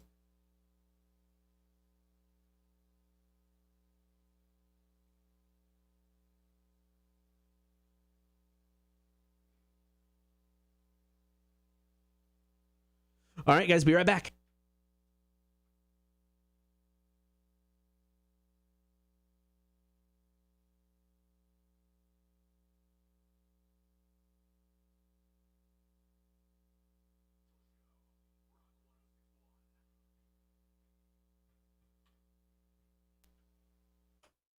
Are you smarter than a community college dropout? Brought to you by the Savannah Bar Crawl. Their next event is basically an excuse to pregame for our 20th anniversary show. Absolutely. It goes down Saturday, July 3rd. Red, white, and Brews Marshall. Today, we're going to take each other on in trivia. It's been a while since we've done this, so let's go ahead and do that. I will put you to task at first. Okay. Once again, you got 7 questions, 60 seconds. Let's see how well you do. Your time will begin after I ask the first question, and if you don't know the answer to one of the questions, go ahead and just say pass. I'm ready. All right, here we go. Your time begins once again here after the first question. Who played the inventor in the 1989 film Honey, I Shrunk the Kids? Rick Moranis. That is correct. Question number 2. In what U.S. state was the outlaw Jesse James born? Multiple choice. Ooh. Is it Missouri or Kansas? That's a man. I'm going to go Missouri. That is correct. Okay. Question number 3. In what city did Rosa Parks refuse to give up her seat for a white passenger? Oh, no. Mobile. Incorrect. Okay. Question number 4. I Melt With You was which band's signature hit released on their After the Snow album? Was it Flock of Seagulls or Modern English? Modern English. That is correct. Question number 5. What color is the square that the logo, for the logo of H&R Block? What color is the square around the logo there? Green? That is correct. Oh, okay. Question number 6. On a medical diploma, what does DDS stand for? Dental Society. No. Hard no. And wrapping up the game today, last question. It's multiple choice. When was outlaw Jesse James killed? Was it 1884, 1882, or 1886? We'll go 86. That is incorrect. Cotter, 4 out of 7 today. All right. Not too bad. Can we go over correct answers? real We quick? definitely can. Okay. Question number 1, who played the inventor of the 1989 film Honey, I Shrunk the Kids? That is Rick Moranis. Question number 2, in what U.S. state was the outlaw Jesse James born? That would be Missouri. Okay. Question number 3, in what city did Rosa Parks refuse to give up her seat? That would be Montgomery, Alabama. Montgomery, okay. Question number 4, I Melt With You was the band's signature hit. That would be Modern English. The color, what color is the square that's the logo for H&R Block? That is green. Money. On a medical diploma, what does DDS stand for? It is Doctor of Dental Surgery. I was close. Not dental, who's a what's it? Dental Society. And finally, question number 7, when was the outlaw Jesse James killed? That's right, I have 2 Jesse James questions in the quiz today. 1882. All right, coming up next, Marshall will try his hand at Are You Smarter Than a Community College Dropout? Brought to you by Savannah Bar Crawl, Cotter and Marshall, Rock 106.1. Latest from Greta Van Fleet. This is Heat Above, Rock 106.1. What up, Mac? Hey, Mac. What did it say? Greg said you got 57.2% correct. 4 out of 7. So yeah, this sounds about right. So back to my grill question to Sean. You can get a griddle attachment. That's the one I was looking at. That's probably one of the best ways to go, but it does need to be in its own area. Like can't be in the grill at the same time as meats. Oh, really? That's a bummer. Okay. Because I was hoping to be able to do kind of both at the same time.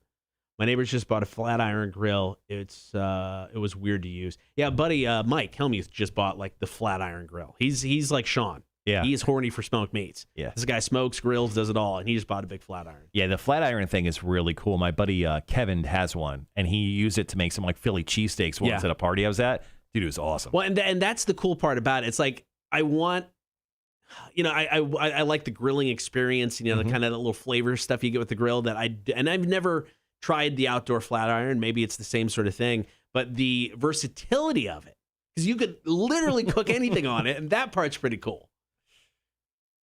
Cotter's very excited about cooking something at some point. I am. I really am. All right, man, I got to write trivia. I got to write a lot of trivia for tomorrow. I got to officially write my quiz in the face. It's mostly done. And then I got to get a few games of trivia done for a regular game. So much trivia to write today. I know. That's how I spend most of my weekend. Trivia. It's getting harder and harder to do it too, man. It's like the first round's not bad, but the last round we write for our side hustle, Hungover Entertainment, the last round is 20 answers, but it's like questions that have multiple answers. Mm-hmm. And there's always go-tos: sports, geography, politics, movies, music. And, there's all these, and it's just after a while, it's just you can't think of any. And you don't want to repeat things that you've done. And, you're trying to mix it up so it's, different kind of themes or different subjects every week. So it's not always the same thing. Man, that gets hard after a while. And then trying to do 3 of them every week. Yeah, it's rough. It's rough. Actually, Rhett just sent us a fun little story we could use. An errant tee shot led to a fight and arrest during a Wichita Open golf qualifier in Newton. Thanks for sharing that, Rhett. Gibby, welcome back, buddy. All right, guys, here's what we're doing right now. We're wrapping up Are You Smarter Than a Community College Dropout? Cotter's going to put me to task here in about 90 seconds. We'll see how I do. Cotter got 4 out of 7 of mine correct. You went 50-50 on Jesse James questions. Congratulations. I don't know why. I just had a lot of Jesse James questions come in front of me there. So like I said, I've been, to several roadside attractions. We were talking about that the other day. One of them was a Jesse James museum. And we had gone to Kansas, years ago. And I guess you probably go through Missouri to get to Kansas, from Illinois anyway. So I'm like, I bet. And then, so that's what, because I was thinking initially Missouri, but then as soon as you said Kansas, it's like, oh, was that the trip we went to Kansas? So I could have gone either way, because I don't remember the museum, but I remember going. Yeah. Charles said it's 2021. Isn't there an app to make trivia? Yes, kind of.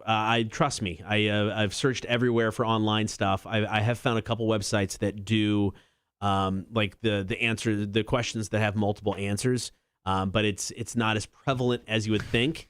And a lot of the you okay, man? A lot of the trivia sites, sites if you just type in trivia questions that come with answers, it's like one site posted them and then 5 others just copy and paste them. Right. So it's like the same questions everywhere you go. Getting there though. Yeah. All right, guys, be right back.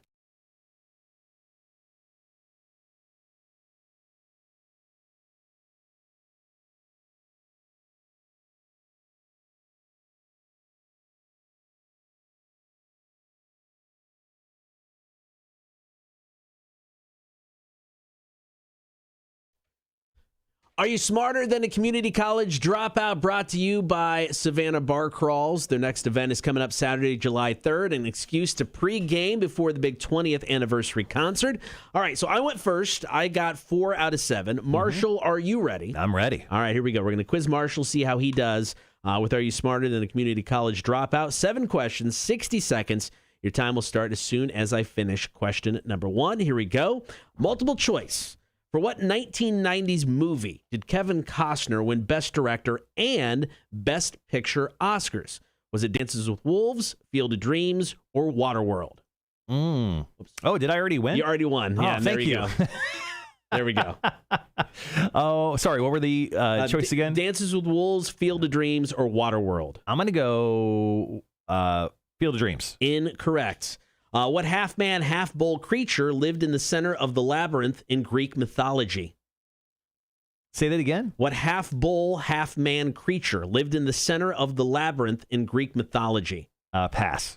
El Salvador became the first country in the world to announce it would accept what cryptocurrency as legal tender? Bitcoin? That is correct. Dead or alive, Pink Floyd co-founder Roger Waters? Alive. That is correct. Multiple choice. Oslo is the capital of what country? Iceland, Finland, or Norway? Oh my gosh. I thought it was Sweden. The last one. Norway, that is correct. Yeah. What Denver Nuggets center was recently named MVP of the NBA? I can't say his Nikolai Jovic. We'll take that. Yeah. Which band came first, Pantera or Poison? Poison. That is incorrect. All right, time is up.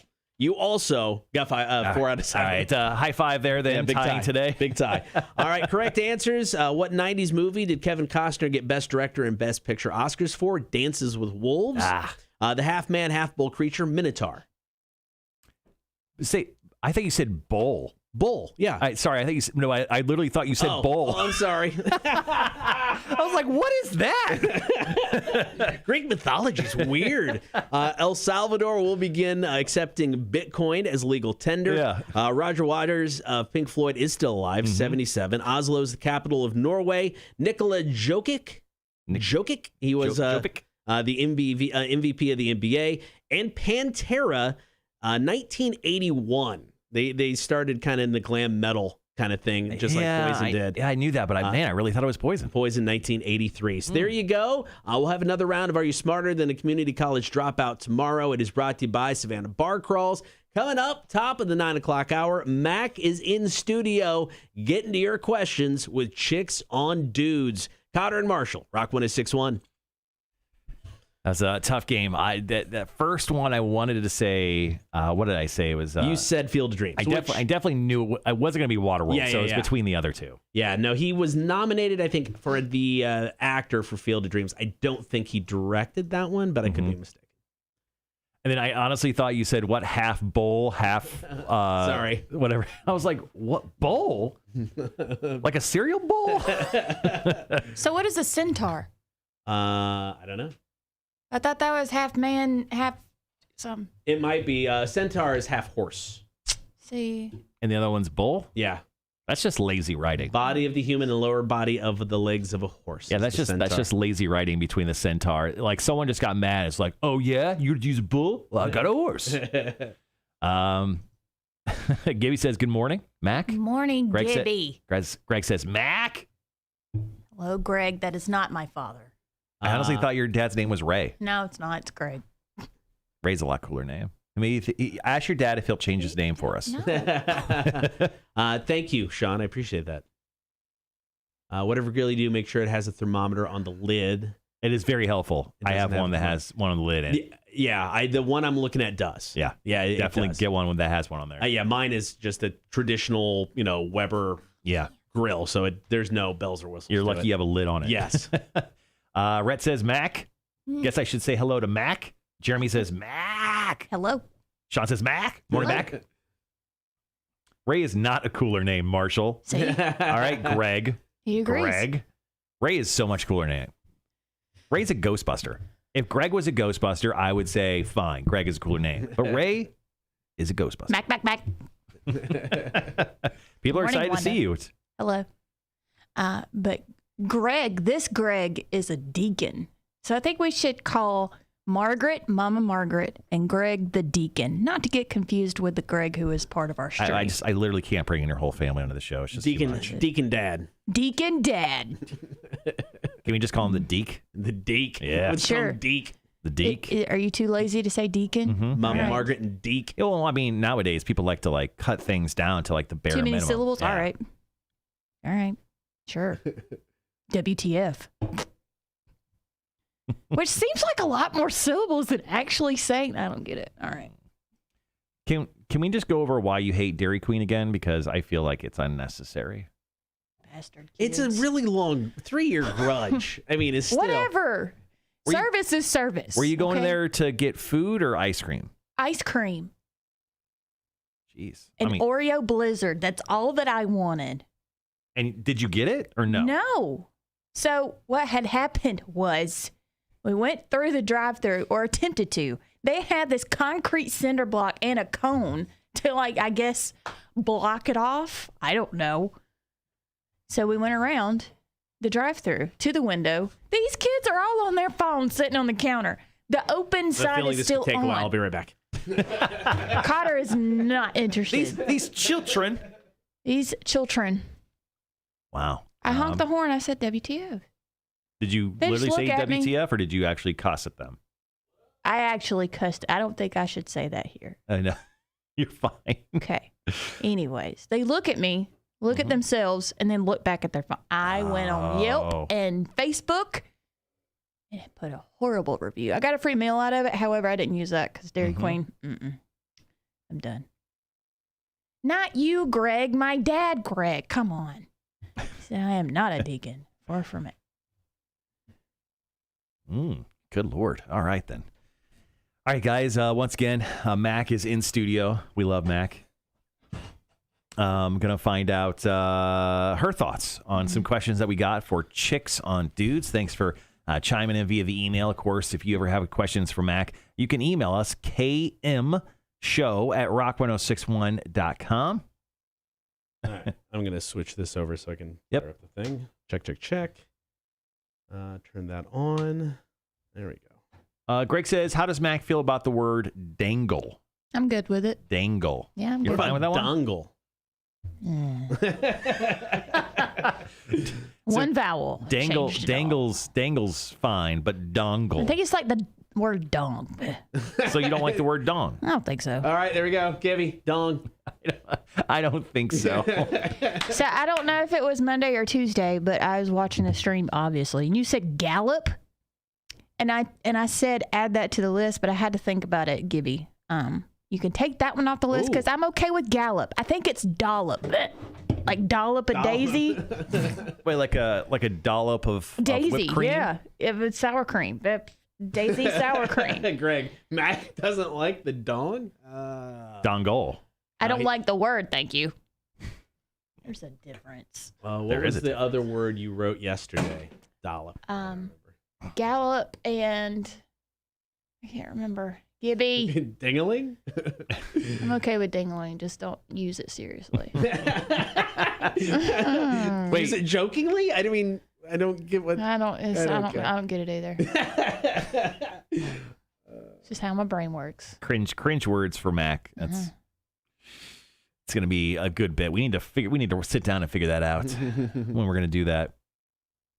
Being that we're all gonna be on vacation, it seems like over the next few weeks. Everyone's going on their summer vacation, their summer holiday. No, y'all are. I shall be here. Well, you're always on vacation, so No, I'm not. yeah. I mean, every weekend you're either gone or you have friends in town. So, are you saying that's not Friends as in family? Yeah, yeah. Is your mom coming in this weekend? No, Are you going to see your mom? no, Are you guys okay? Are you fighting? no. Okay, I'm that's- working this weekend. Hello. You've got 1 2-hour remote. So I'm going to go home a 4-hour drive for not even a whole 24 hours? No. Wow. Do we just want to do, because since the last two are lengthy? Do you want to do like? I mean, I'm okay with doing picking maybe one of the bottom two to do first, and then saving the first one and one of the other ones to do second, if that makes sense.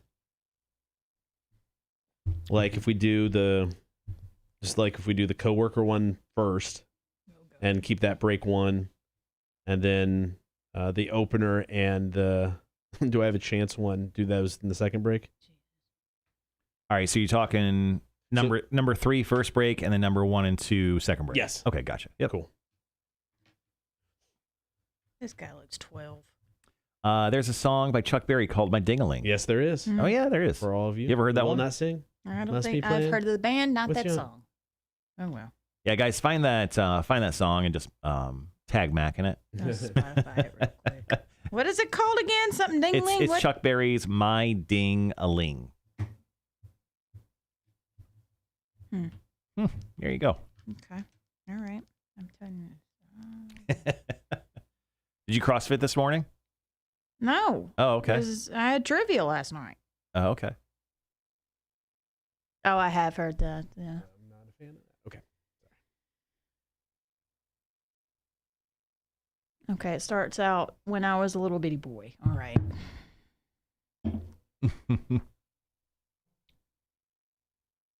All right. I got about a minute 15. Our champions at trivia, Oak 36, got accused of cheating last night. And I had to tell that group, I said, scandal. I can assure you that they do not cheat. Like Steve and Chip and Todd and all that. Trust me, they are not cheating. Todd got really loud. I mean, he's loud normally, but he was drunk. It was very funny. Yeah, no, they definitely. They're not going to cheat. They know their stuff for sure. They're good. I can get why people can get upset, but no, or would think, but no, they're just good. I mean, they play. That team is the reason I write 3 games of trivia a week because they show up to 3 of our games, and I can't do the same one. So, Give me a ringling if you. Okay. Here we go. Give me that's funny. All right, guys, we're coming on with Chicks on Dudes here in about 20 seconds. We're gonna do 3 questions today, and our first one. Do you want to do? yeah, I'll read question? I'll read the first one. All right, guys, be right back.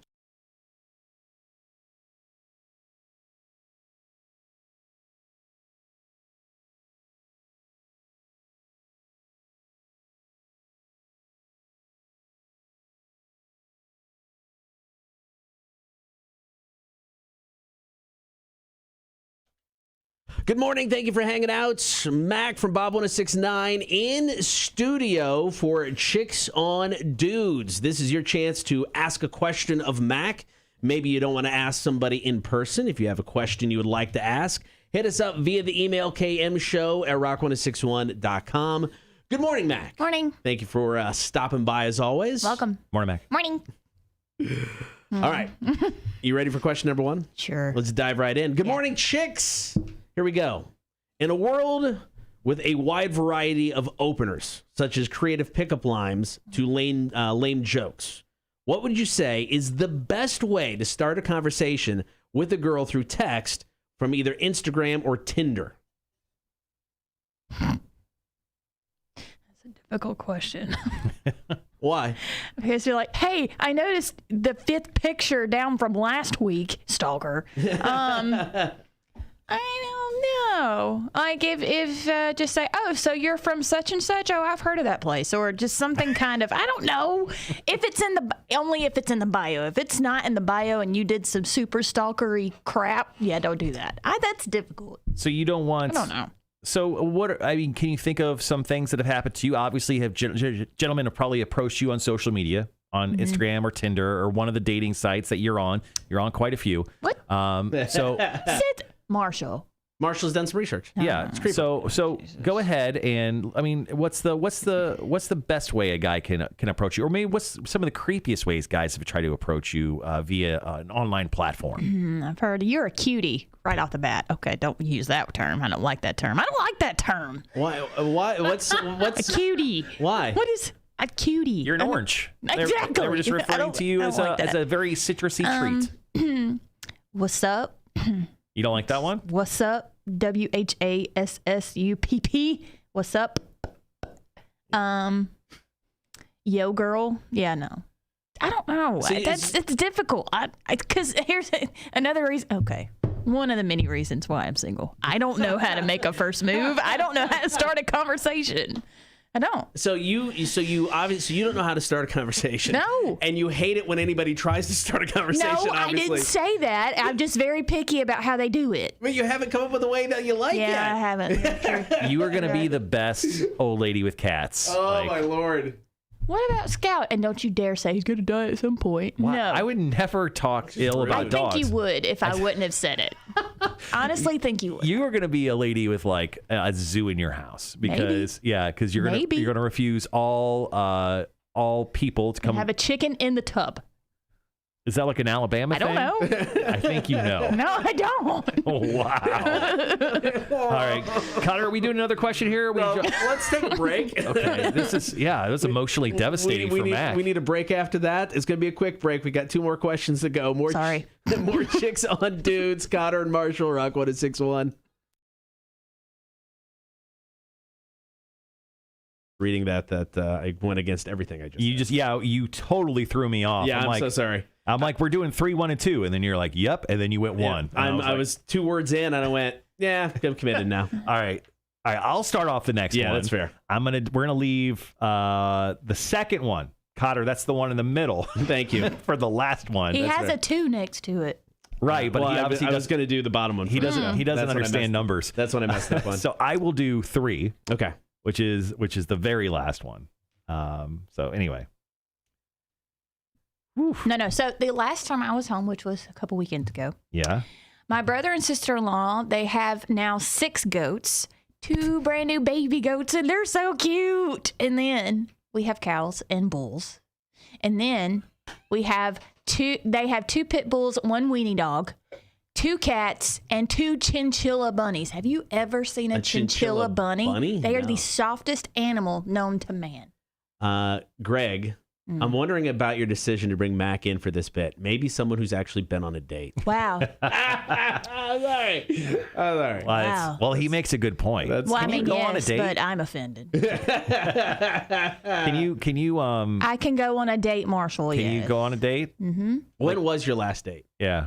Have you tried to date anyone? A year and a half ago. A year and a half So ago? you haven't went on a Yes. date in the Savannah area. I haven't tried. No. So no one's approached you and said, No. Sup. And if they did, I turned them down. Nothing. So what we found out for doing this segment for almost 3 months now is Mac has found one person she liked. He drives a truck and he has a boat and he wore sunglasses. Yeah. That person has not come forward. And he was at Home Depot. Home Depot. And it was at Home Depot. So, wow. What are we going to do with her, Making man? me feel really good about myself, guys. We'll be right back, Love guys. you. We'll be right back.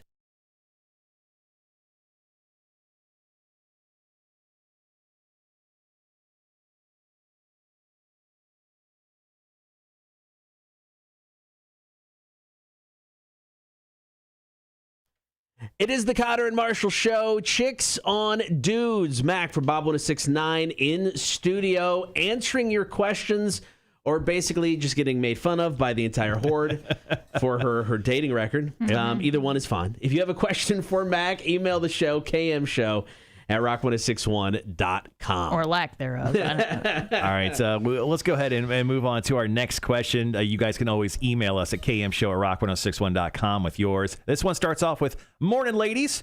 I was wondering if it's okay to add a coworker on Snapchat. I'm a 23-year-old dude. I think I'm pretty decent looking, in very good shape, with nice wavy long hair." Did I write this? I did. Maybe. I flirt with one coworker a couple years older than me, and I got her number, but don't want to text her because that's just kind of uncomfortable for me. She's super shy, doesn't really go out and talk to people, and really when she does, it's usually like, "You're the normal one" kind of stuff. I feel like adding her on Snapchat would be a more casual way of communication, but still crossing the line. What should I do? Should this dude add this chick on Snapchat and make that the primary way of communication? Obviously doesn't want to use an at-work email. That would be very strange. And against the rules. Yeah, and then texting. I don't know why there's a difference nowadays. Once again, this is Old Man Marshall. Why is there a difference in texting someone, and why is there a difference in Snapchatting them? They're essentially texting one and the same, one just using a service for it. I think he's making more out of this than it really is. It just depends on what you it depends on what you plan on doing. I mean, what are you sending her pictures of? Is basically what I'm. I mean, if it's casual, I mean, what's the difference between text and Snapchat? Now, as far as Snapchat disappears though. So what if I said something? unless you screenshot it, yeah. Yeah. But then the other person knows that you screenshot them. I love Snapchat. Yep. Yeah, this one's interesting because, I mean, maybe he's looking for just the foot in the door, so maybe he feels Snapchat being social media is less personal, where a text, it's, I mean, I get, the Snapchats back and forth just between you guys, but I mean, maybe he just looks at it as less personal and it's a foot in the door and you can expand from there. Okay. Again, what are you planning on doing? Because I also do not agree with getting with your coworker or somebody you have to see every day on a professional basis. That's kind of. What if they work in another department? You barely see them. Have you dated somebody that you've worked with? No. No? Okay. Well, that was a quick no. Yeah, I feel like she has. Just with the immediate reactionary thing, Mac definitely has dated a No, coworker. I haven't. Damn it. Defensive. And now you know she has. I mean, we've had that situation here. It was awkward. I've heard that. It was awkward for a long time. So I get it. I mean, I've dated one person that I worked with, and I ended up, we stayed together longer than we worked together. So it wasn't like awkward at work.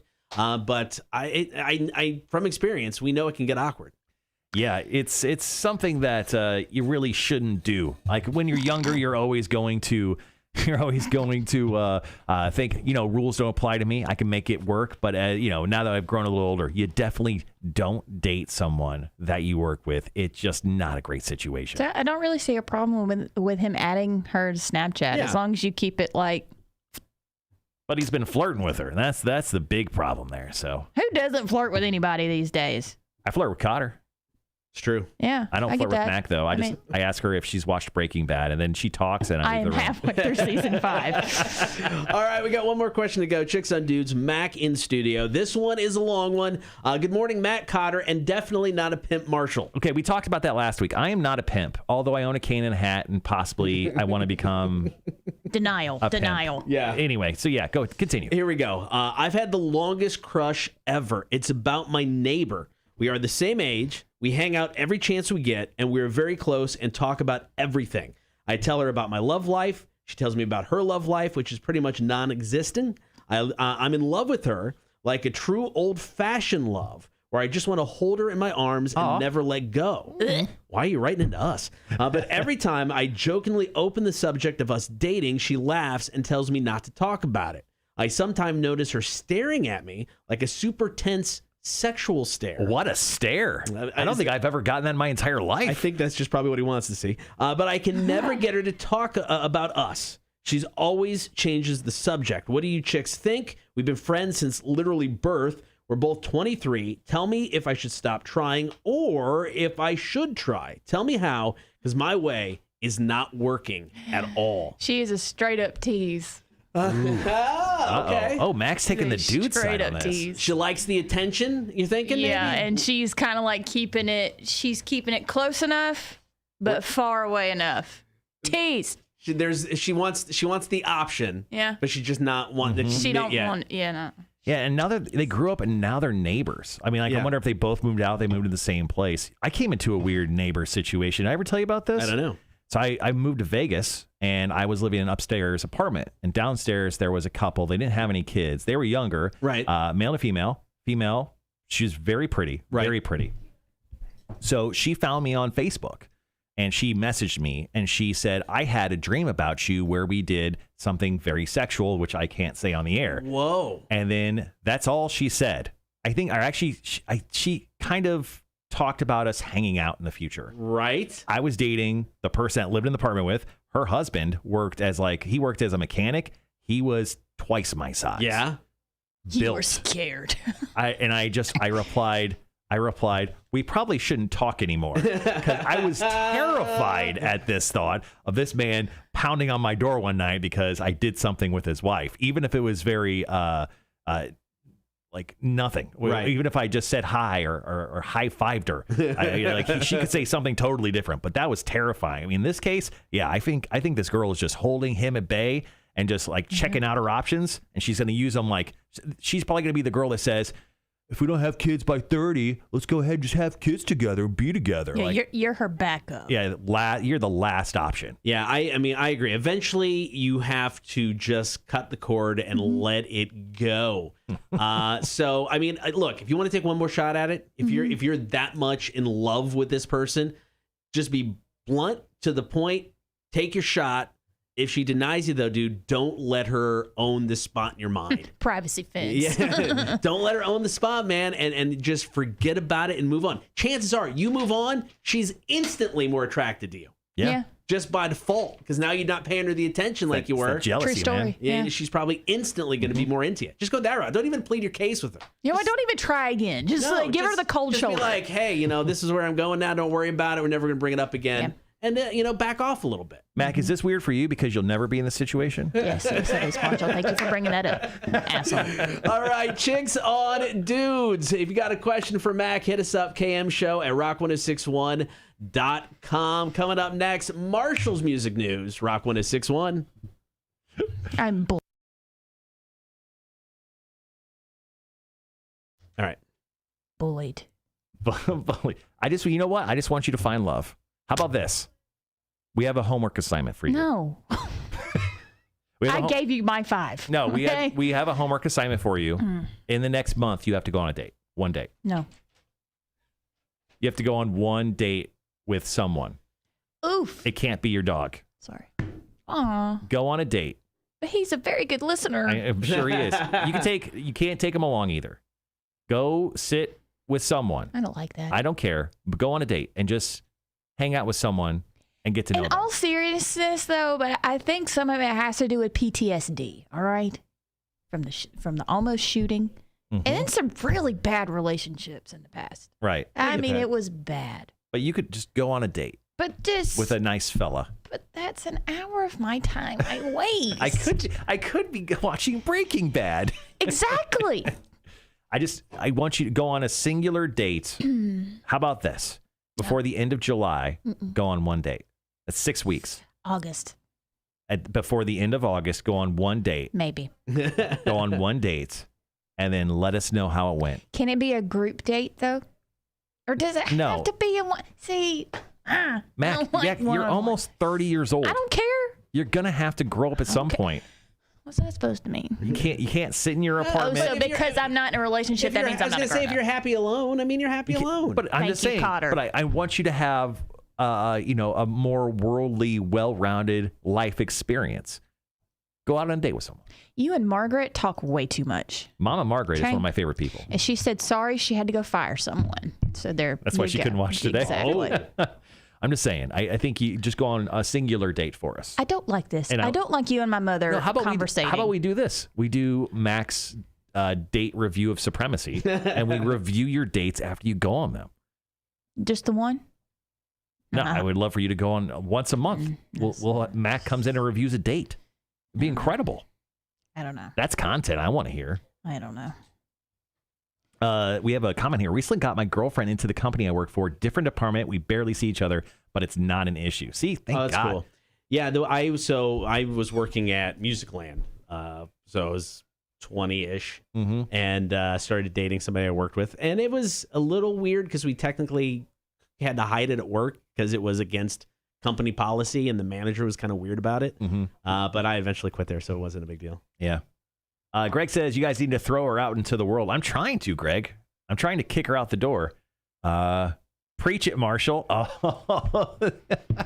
See, I mean, if you're happy by yourself. No, it's fine if you're happy by yourself. I'm just saying go on a date.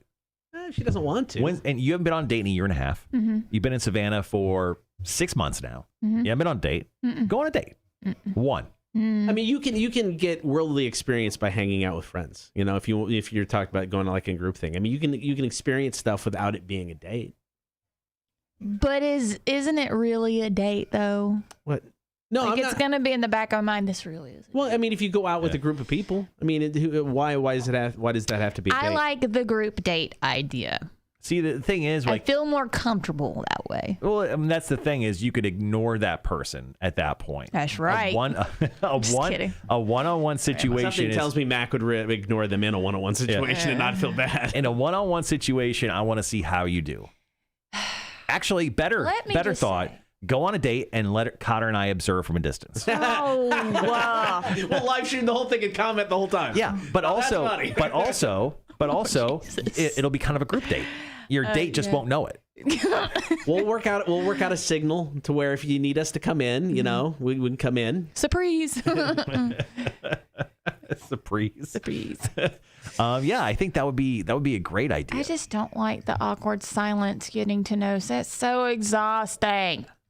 Why? I mean, It's exhausting. if there's a bunch of awkward silence, then it's obviously not working out. But I mean, if you guys are having a good time, So it won't 5 be. minutes in, awkward silence. Can I get up and leave? She just waves a white flag. So, You've been I'm there done. for 2 minutes. I'm done. You don't even have your drink yet. Nope. I'm just kidding. I'm just very picky, and That's all right. I don't like awkward silence. And yes, I am almost 30. I'm at the age where I can decide if I want to do it or not. Mom. Mom, talking directly to my mother. Brendan says, do a live stream of Mac's date. I'll make a custom little setup, says Brez, the guy who does her artwork. This is all the ideas. Yeah. All the ideas. What story are you gonna do first? You gonna do the? Oh, we'll go with Pink Floyd. Let's do that one first. All right. Let me just say the deacon is perfectly fine with me being single for the rest of my life. I can imagine. Rhett says, Greg says, I think Rhett called it. If she won't go out on her own, send her out with Vic. That would be something. I don't know what that means, but I'm somewhat scared. I don't think I'd allow you to go out with Vic Okay. one-on-one. Yeah, no. we were not going to allow that. Okay. But You're good there. you do need to go on a date. Right. And Kotter and I will go out with you. We will sit at the bar while you're talking to whoever that you take out on a date, and then we will. But see, then be I'm there going to for feel you. pressured. No, how about this? We won't tell you we're there, but give us access to your dating profile so we know where you're at. Jeez, I thought you already did that. I'm more than happy to start a dating profile for you. And then just Mom legit asked me, I think it was last week, what's the update on the Mom? See, and then I cursed you out when in hindsight. I was like, see, this is why you should not get Margaret excited about stuff. This right here, this is exciting her. She loves this. Take things at your own speed. Thank you, Kotter. You're welcome. But get it done. Hurry up. 9 more episodes of Breaking Bad. Brenton Rowan says your dog needs a father figure to look up to. No, he doesn't. He's very independent. Ish. No speed dating. Is Mac an only child? Nope. No, she's not. See, I'm the complete opposite of my older brother. He did the marriage thing, the 2 kids thing, the farm thing, because that's normal. And no. Liquid 05111978 says she should speed date, may be able to set a rejection record. That's true. I don't think I would mind speed dating. You don't have to be with them very long. That's true. You I just like be like, that. no. Do they do that anymore?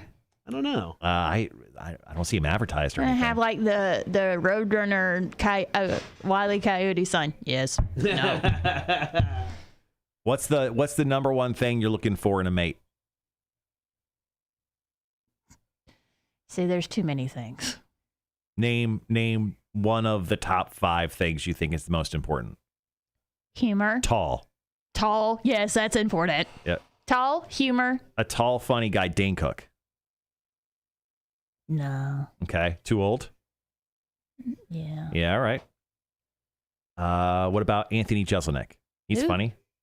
Comedian, tall, funny guy. Is Aaron Paul, is he funny? The guy that plays Jesse I would say Pinkman? he's funny. Yeah, Okay. he could be funny. Aaron Paul? Remember, he's married. We've talked about this before. I understand this, but it just saying. Aaron Paul's short, though.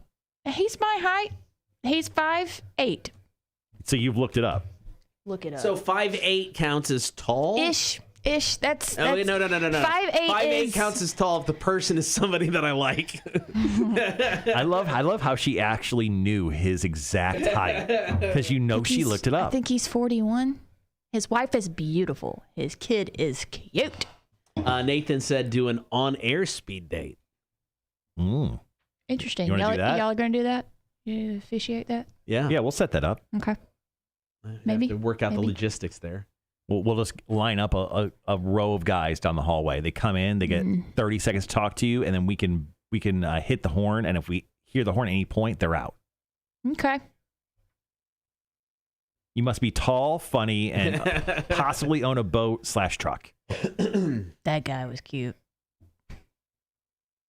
He may have been a douchebag, though. I know, I'm pretty good at picking out who's going to be a douchebag or not. Hashtag experience.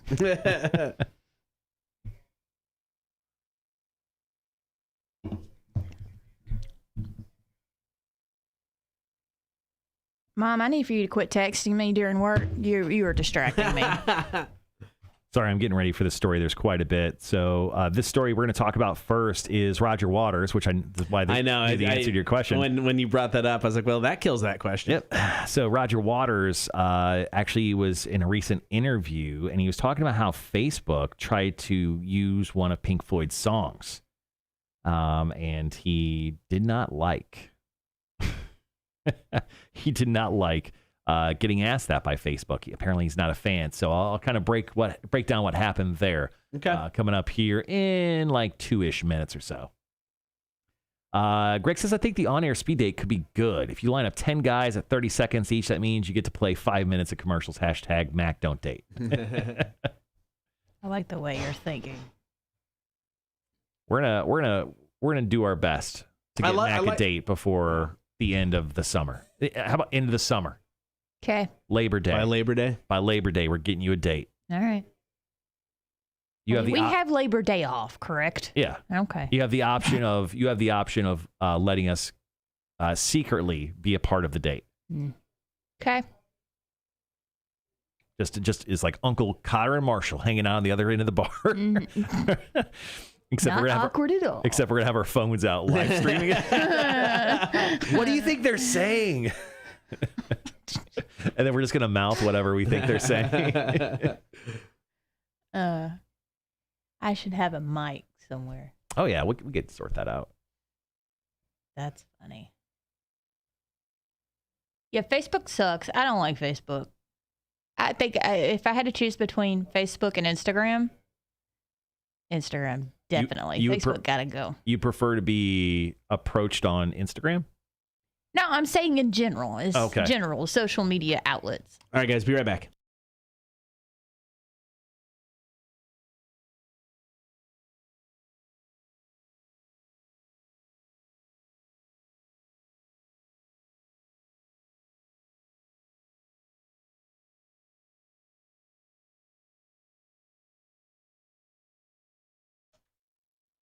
Marshall's Music News coming up. Don't forget, get on that stream, Facebook, YouTube, and Twitch while you're there.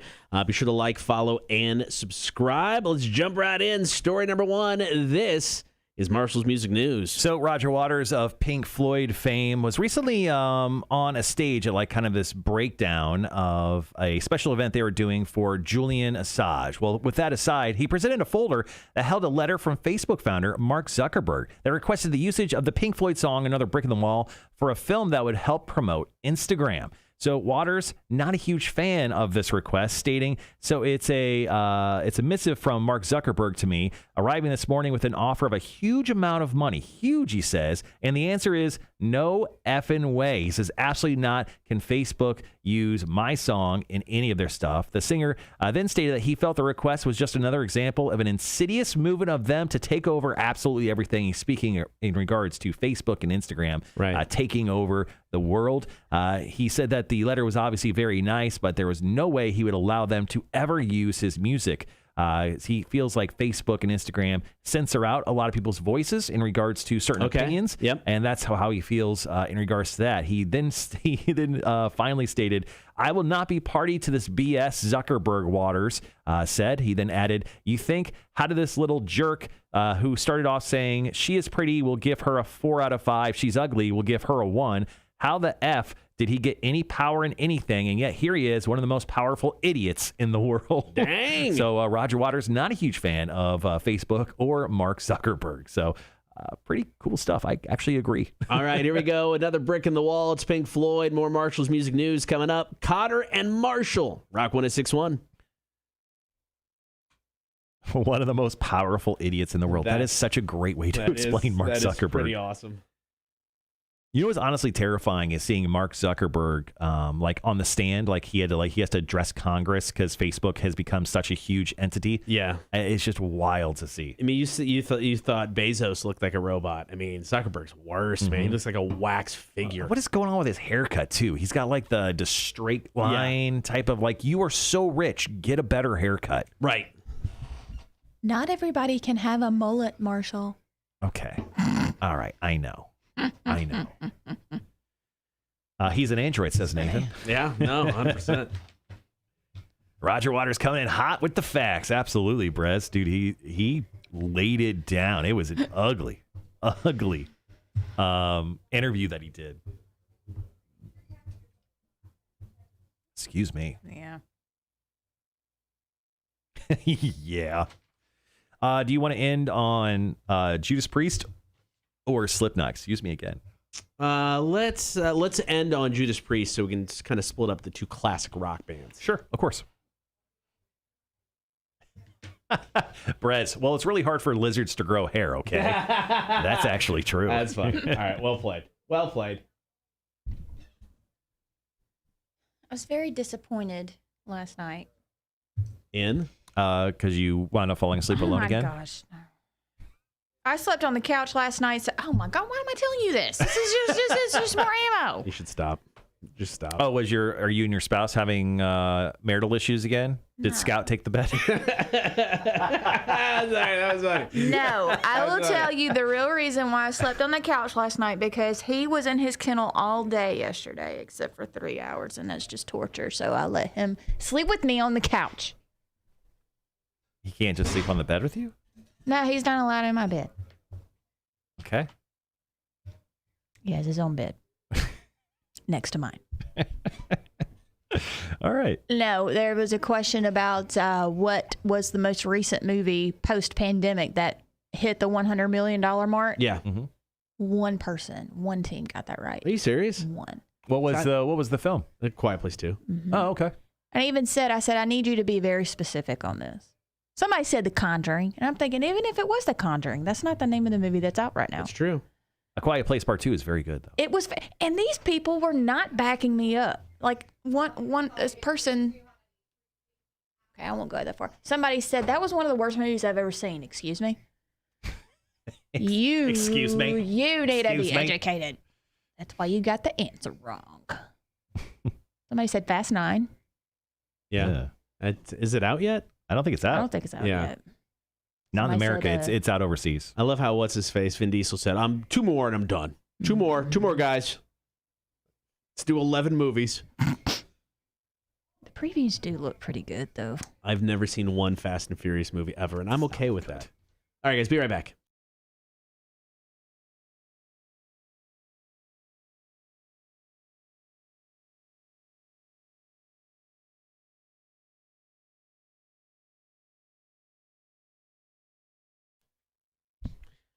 Good morning. Thank you for hanging out, Kotter and Marshall Show. It is time for story number 2, Marshall's Music News. So in a recent interview, guitarist Jim Root of Slipknot suggested there is a couple of albums from Slipknot tucked away. It was first noted that fans are eager to hear, obviously, a new album, which we're supposed to get at the end of this year, maybe beginning of next. Clown's been talking about a lot. I've been reporting on that quite a bit. But he then mentions Look Outside the Window. Now, this is something that Clown, Corey Taylor, not all of Slipknot put together, but it was done during the 2008 recording sessions of All Hope Is Gone.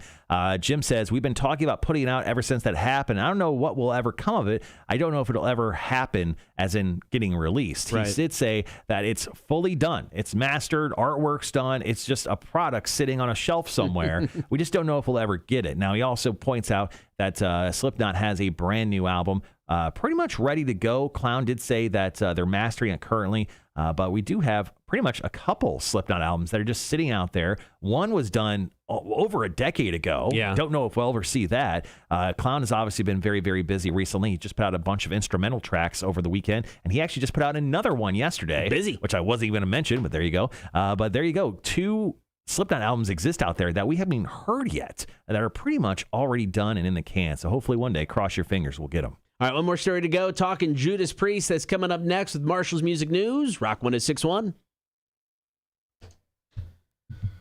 Brett says, I think the Fast and the Furious and the G.I. Joe movies need to do a crossover.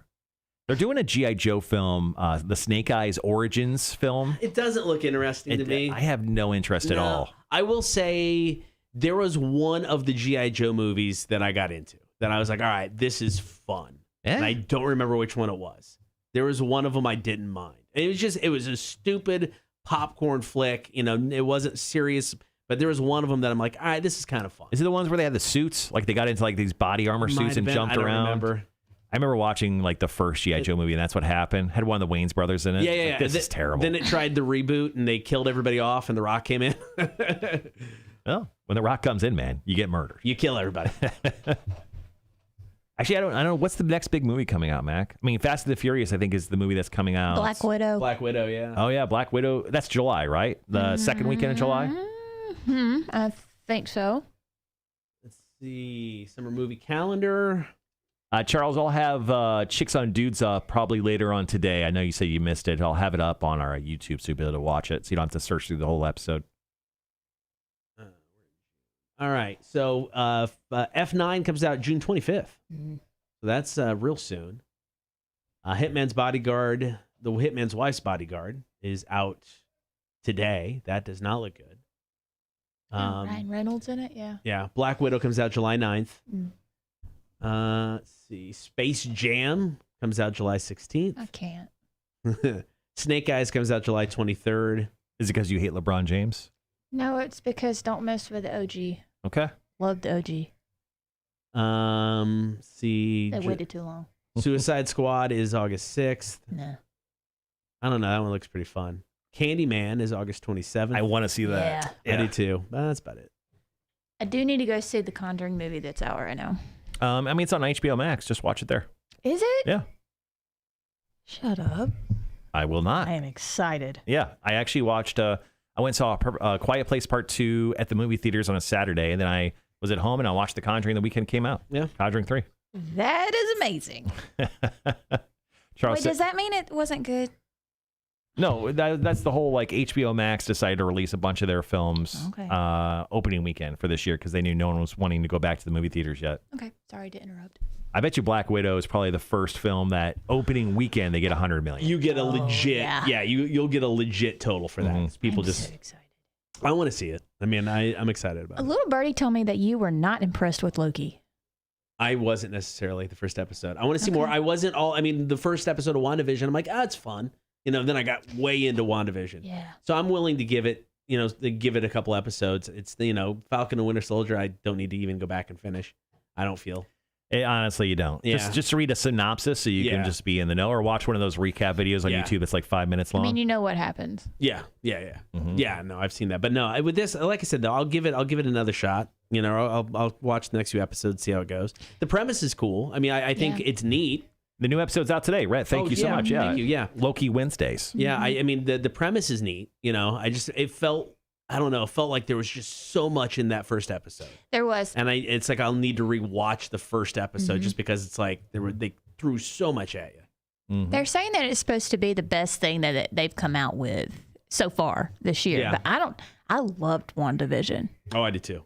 Nathan says Loki's going to be a slow starter as they are planning multiple seasons, apparently. Oh, that's cool. Really? That's what Nathan says. I'm down with that. I trust Nathan. Look at Tom Hiddleston. I really liked the first episode, and just to clear it up, that little birdie was me. So I was like, Cotter didn't like the first episode of Loki. He's a savage. Savage. I thought the first episode was great. Nah, I go back and rewatch it. But yeah, no, it's like WandaVision. I mean, I liked the first episode, but it was like after we got into 3-4 episodes, you're like, okay, I get it. This is awesome. Yeah, I think Loki's going to be that same way. Yeah. I have a hypothesis about the MCU. They preview shows and movies. They over preview the stuff that's not going to be as good. They overhype it. Whereas, like Falcon and Winter Soldier, it was good. Right. It just wasn't as good as far as overhyping it. Yeah, Falcon and Winter Soldier was, I don't know. Now that I look back at the whole series, I do not like it. I think if it would have came out pre-WandaVision, I think it probably would have gotten a better reception because it would have felt more MCU-ish. I think I think people would have been okay with it. I think WandaVision just kind of upended everything. It was so different and so out there. I think it kind of the expectation became higher. And I mean Loki, like I said, there's a lot in there, and that feels kind of like the same vein where it's like there's a lot going on. It's just kind of out there. It's very different. So I mean, I expect to like it, but. Actually, I watched the trailer for this just last night, but Rhett says Amazon has a new movie coming out beginning in July called The Tomorrow War. It looks pretty good. Chris Pratt stars in it. I watched the trailer. Star-Lord. Never heard of that one. Star-Lord. I watched the trailer, and I'm not going to lie. It looks terrible. Does it? I'm sorry, Rhett. I disagree. Yeah, it was Rhett. I disagree with you there, man. I mean, The Tomorrow War looks so bad. So essentially, the future goes back to the past saying, hey, we need soldiers. In the future, the world goes to complete S. We need you to come in and kill a bunch of monsters or something to the effect of that. And people get drafted, and they have to go fight in this Tomorrow War. Okay. And the monsters are just like these white albino-looking creatures that look like every other single movie monster, but there's like 1,000 of them. Right. And like, this kind of looks lame. This kind of like, to me, it looked kind of lame, but maybe I don't know. Maybe that's on me. I did watch the zombie movie, Army of the Dead. Army of the Dead last night. What do you think? Too long. Yep. That's Zach. Have you ever seen a Zack Snyder film? Yeah, I know. Too long. Too slow in spots. I thought if they would have tightened it up, it would have made a world of difference. But there's so many questions like that were left. Like, why is there robot zombies? Yeah. Well, and what can zombies reproduce? Because there was a weird zombie blue baby. I would say yes. Obviously, they could. Yeah. That doesn't make sense. And they were trying to weaponize zombies. Okay. Yes. What's happening in Mexico? Yeah. Well, I mean, that's why I think they're setting up for a sequel. And with the crappy part, And they'll get one too. I know they will. The crappy part about setting up for the sequel. Spoiler alert, everybody. They kill off everybody. It's like they have the one dude that's going to be the reason there's more zombies somewhere. The guy on the plane.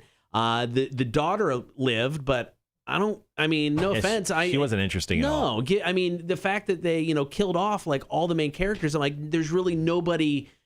You're starting over, with a second movie with just, it just kind of ties to the first instead of having some familiar faces there. So I didn't like that part because it's almost like, oh, wait, this is one movie by killing everybody off, but then they leave all these open ends to where there's easily going to be a sequel. Nathan says, I think Snyder's trying to set up a zombie verse. They have prequels already greenlit and coming. Yeah, there's like an animated one, I think. Interesting. Yeah. I mean, I didn't hate it, but I mean, it was too long. I mean, if he would have, it's like what, almost 2.5 hours? Mm-hmm. I mean, 2 hours max. I think you cut a half an hour out of it, and I think the pace of it, I think, would be better. So.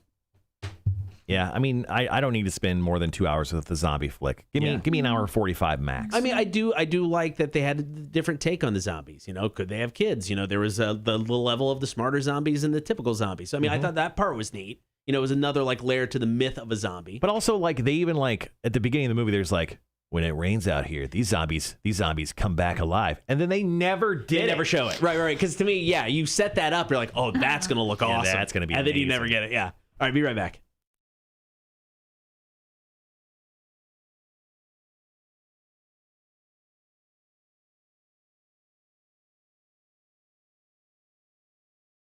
All right, before we get out of here, one more time, Marshall's music news. This is what random music news this is. Judas Priest singer Rob Halford this past Monday revealed that he is now officially recognized as a Kentucky Colonel by the Bluegrass State, the highest title of honor bestowed upon by the Kentucky governor. Yes, that's right. A new declaration was signed by Kentucky Governor Andy Beshear and Secretary of State Michael Adams, and it confers to the longtime Judas Priest vocalist and frequent solo artist the honor of Kentucky Colonel with all the rights, privileges, and responsibilities thereunto appertaining to the title. So this is strange. Halford shared a photo of this on Instagram. He said, "Thank you, Governor and the peoples of Kentucky. A great honor and organization at making good things happen." Okay. So he's a Kentucky colonel. Mm-hmm.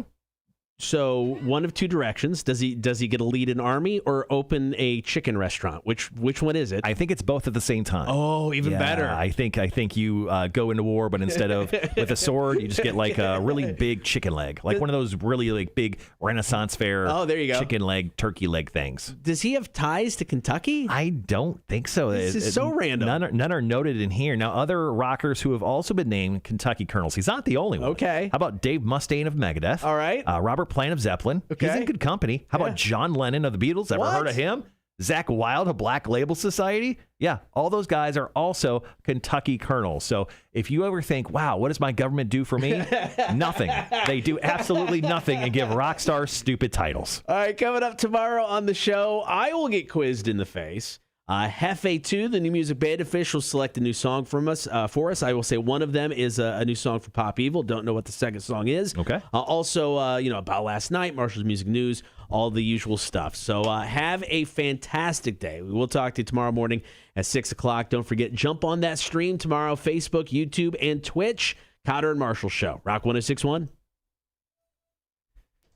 Okay, Mac, any last words? So me and Mom watched a movie that came out last August called Greenland. Okay, guys, you guys go ahead and have a great day. Will you just stop hanging out with your mom and go find a guy? No. I say your mom, for your mom being so gung-ho about wanting you to date people, she is really getting in the way. Yeah, she's enabling you to not date someone. Aha. Hope she's still watching. Don't worry, I'll send you this clip later. All right, guys, you have a great rest of your day. We'll be back tomorrow. What's on the show tomorrow? Quiz of the Face, Hefe, the new music video fish. And then, all the usual stuff about last night, community college dropout, Marshall's music news, all that goodness. 6 a.m. See you tomorrow morning. Peace.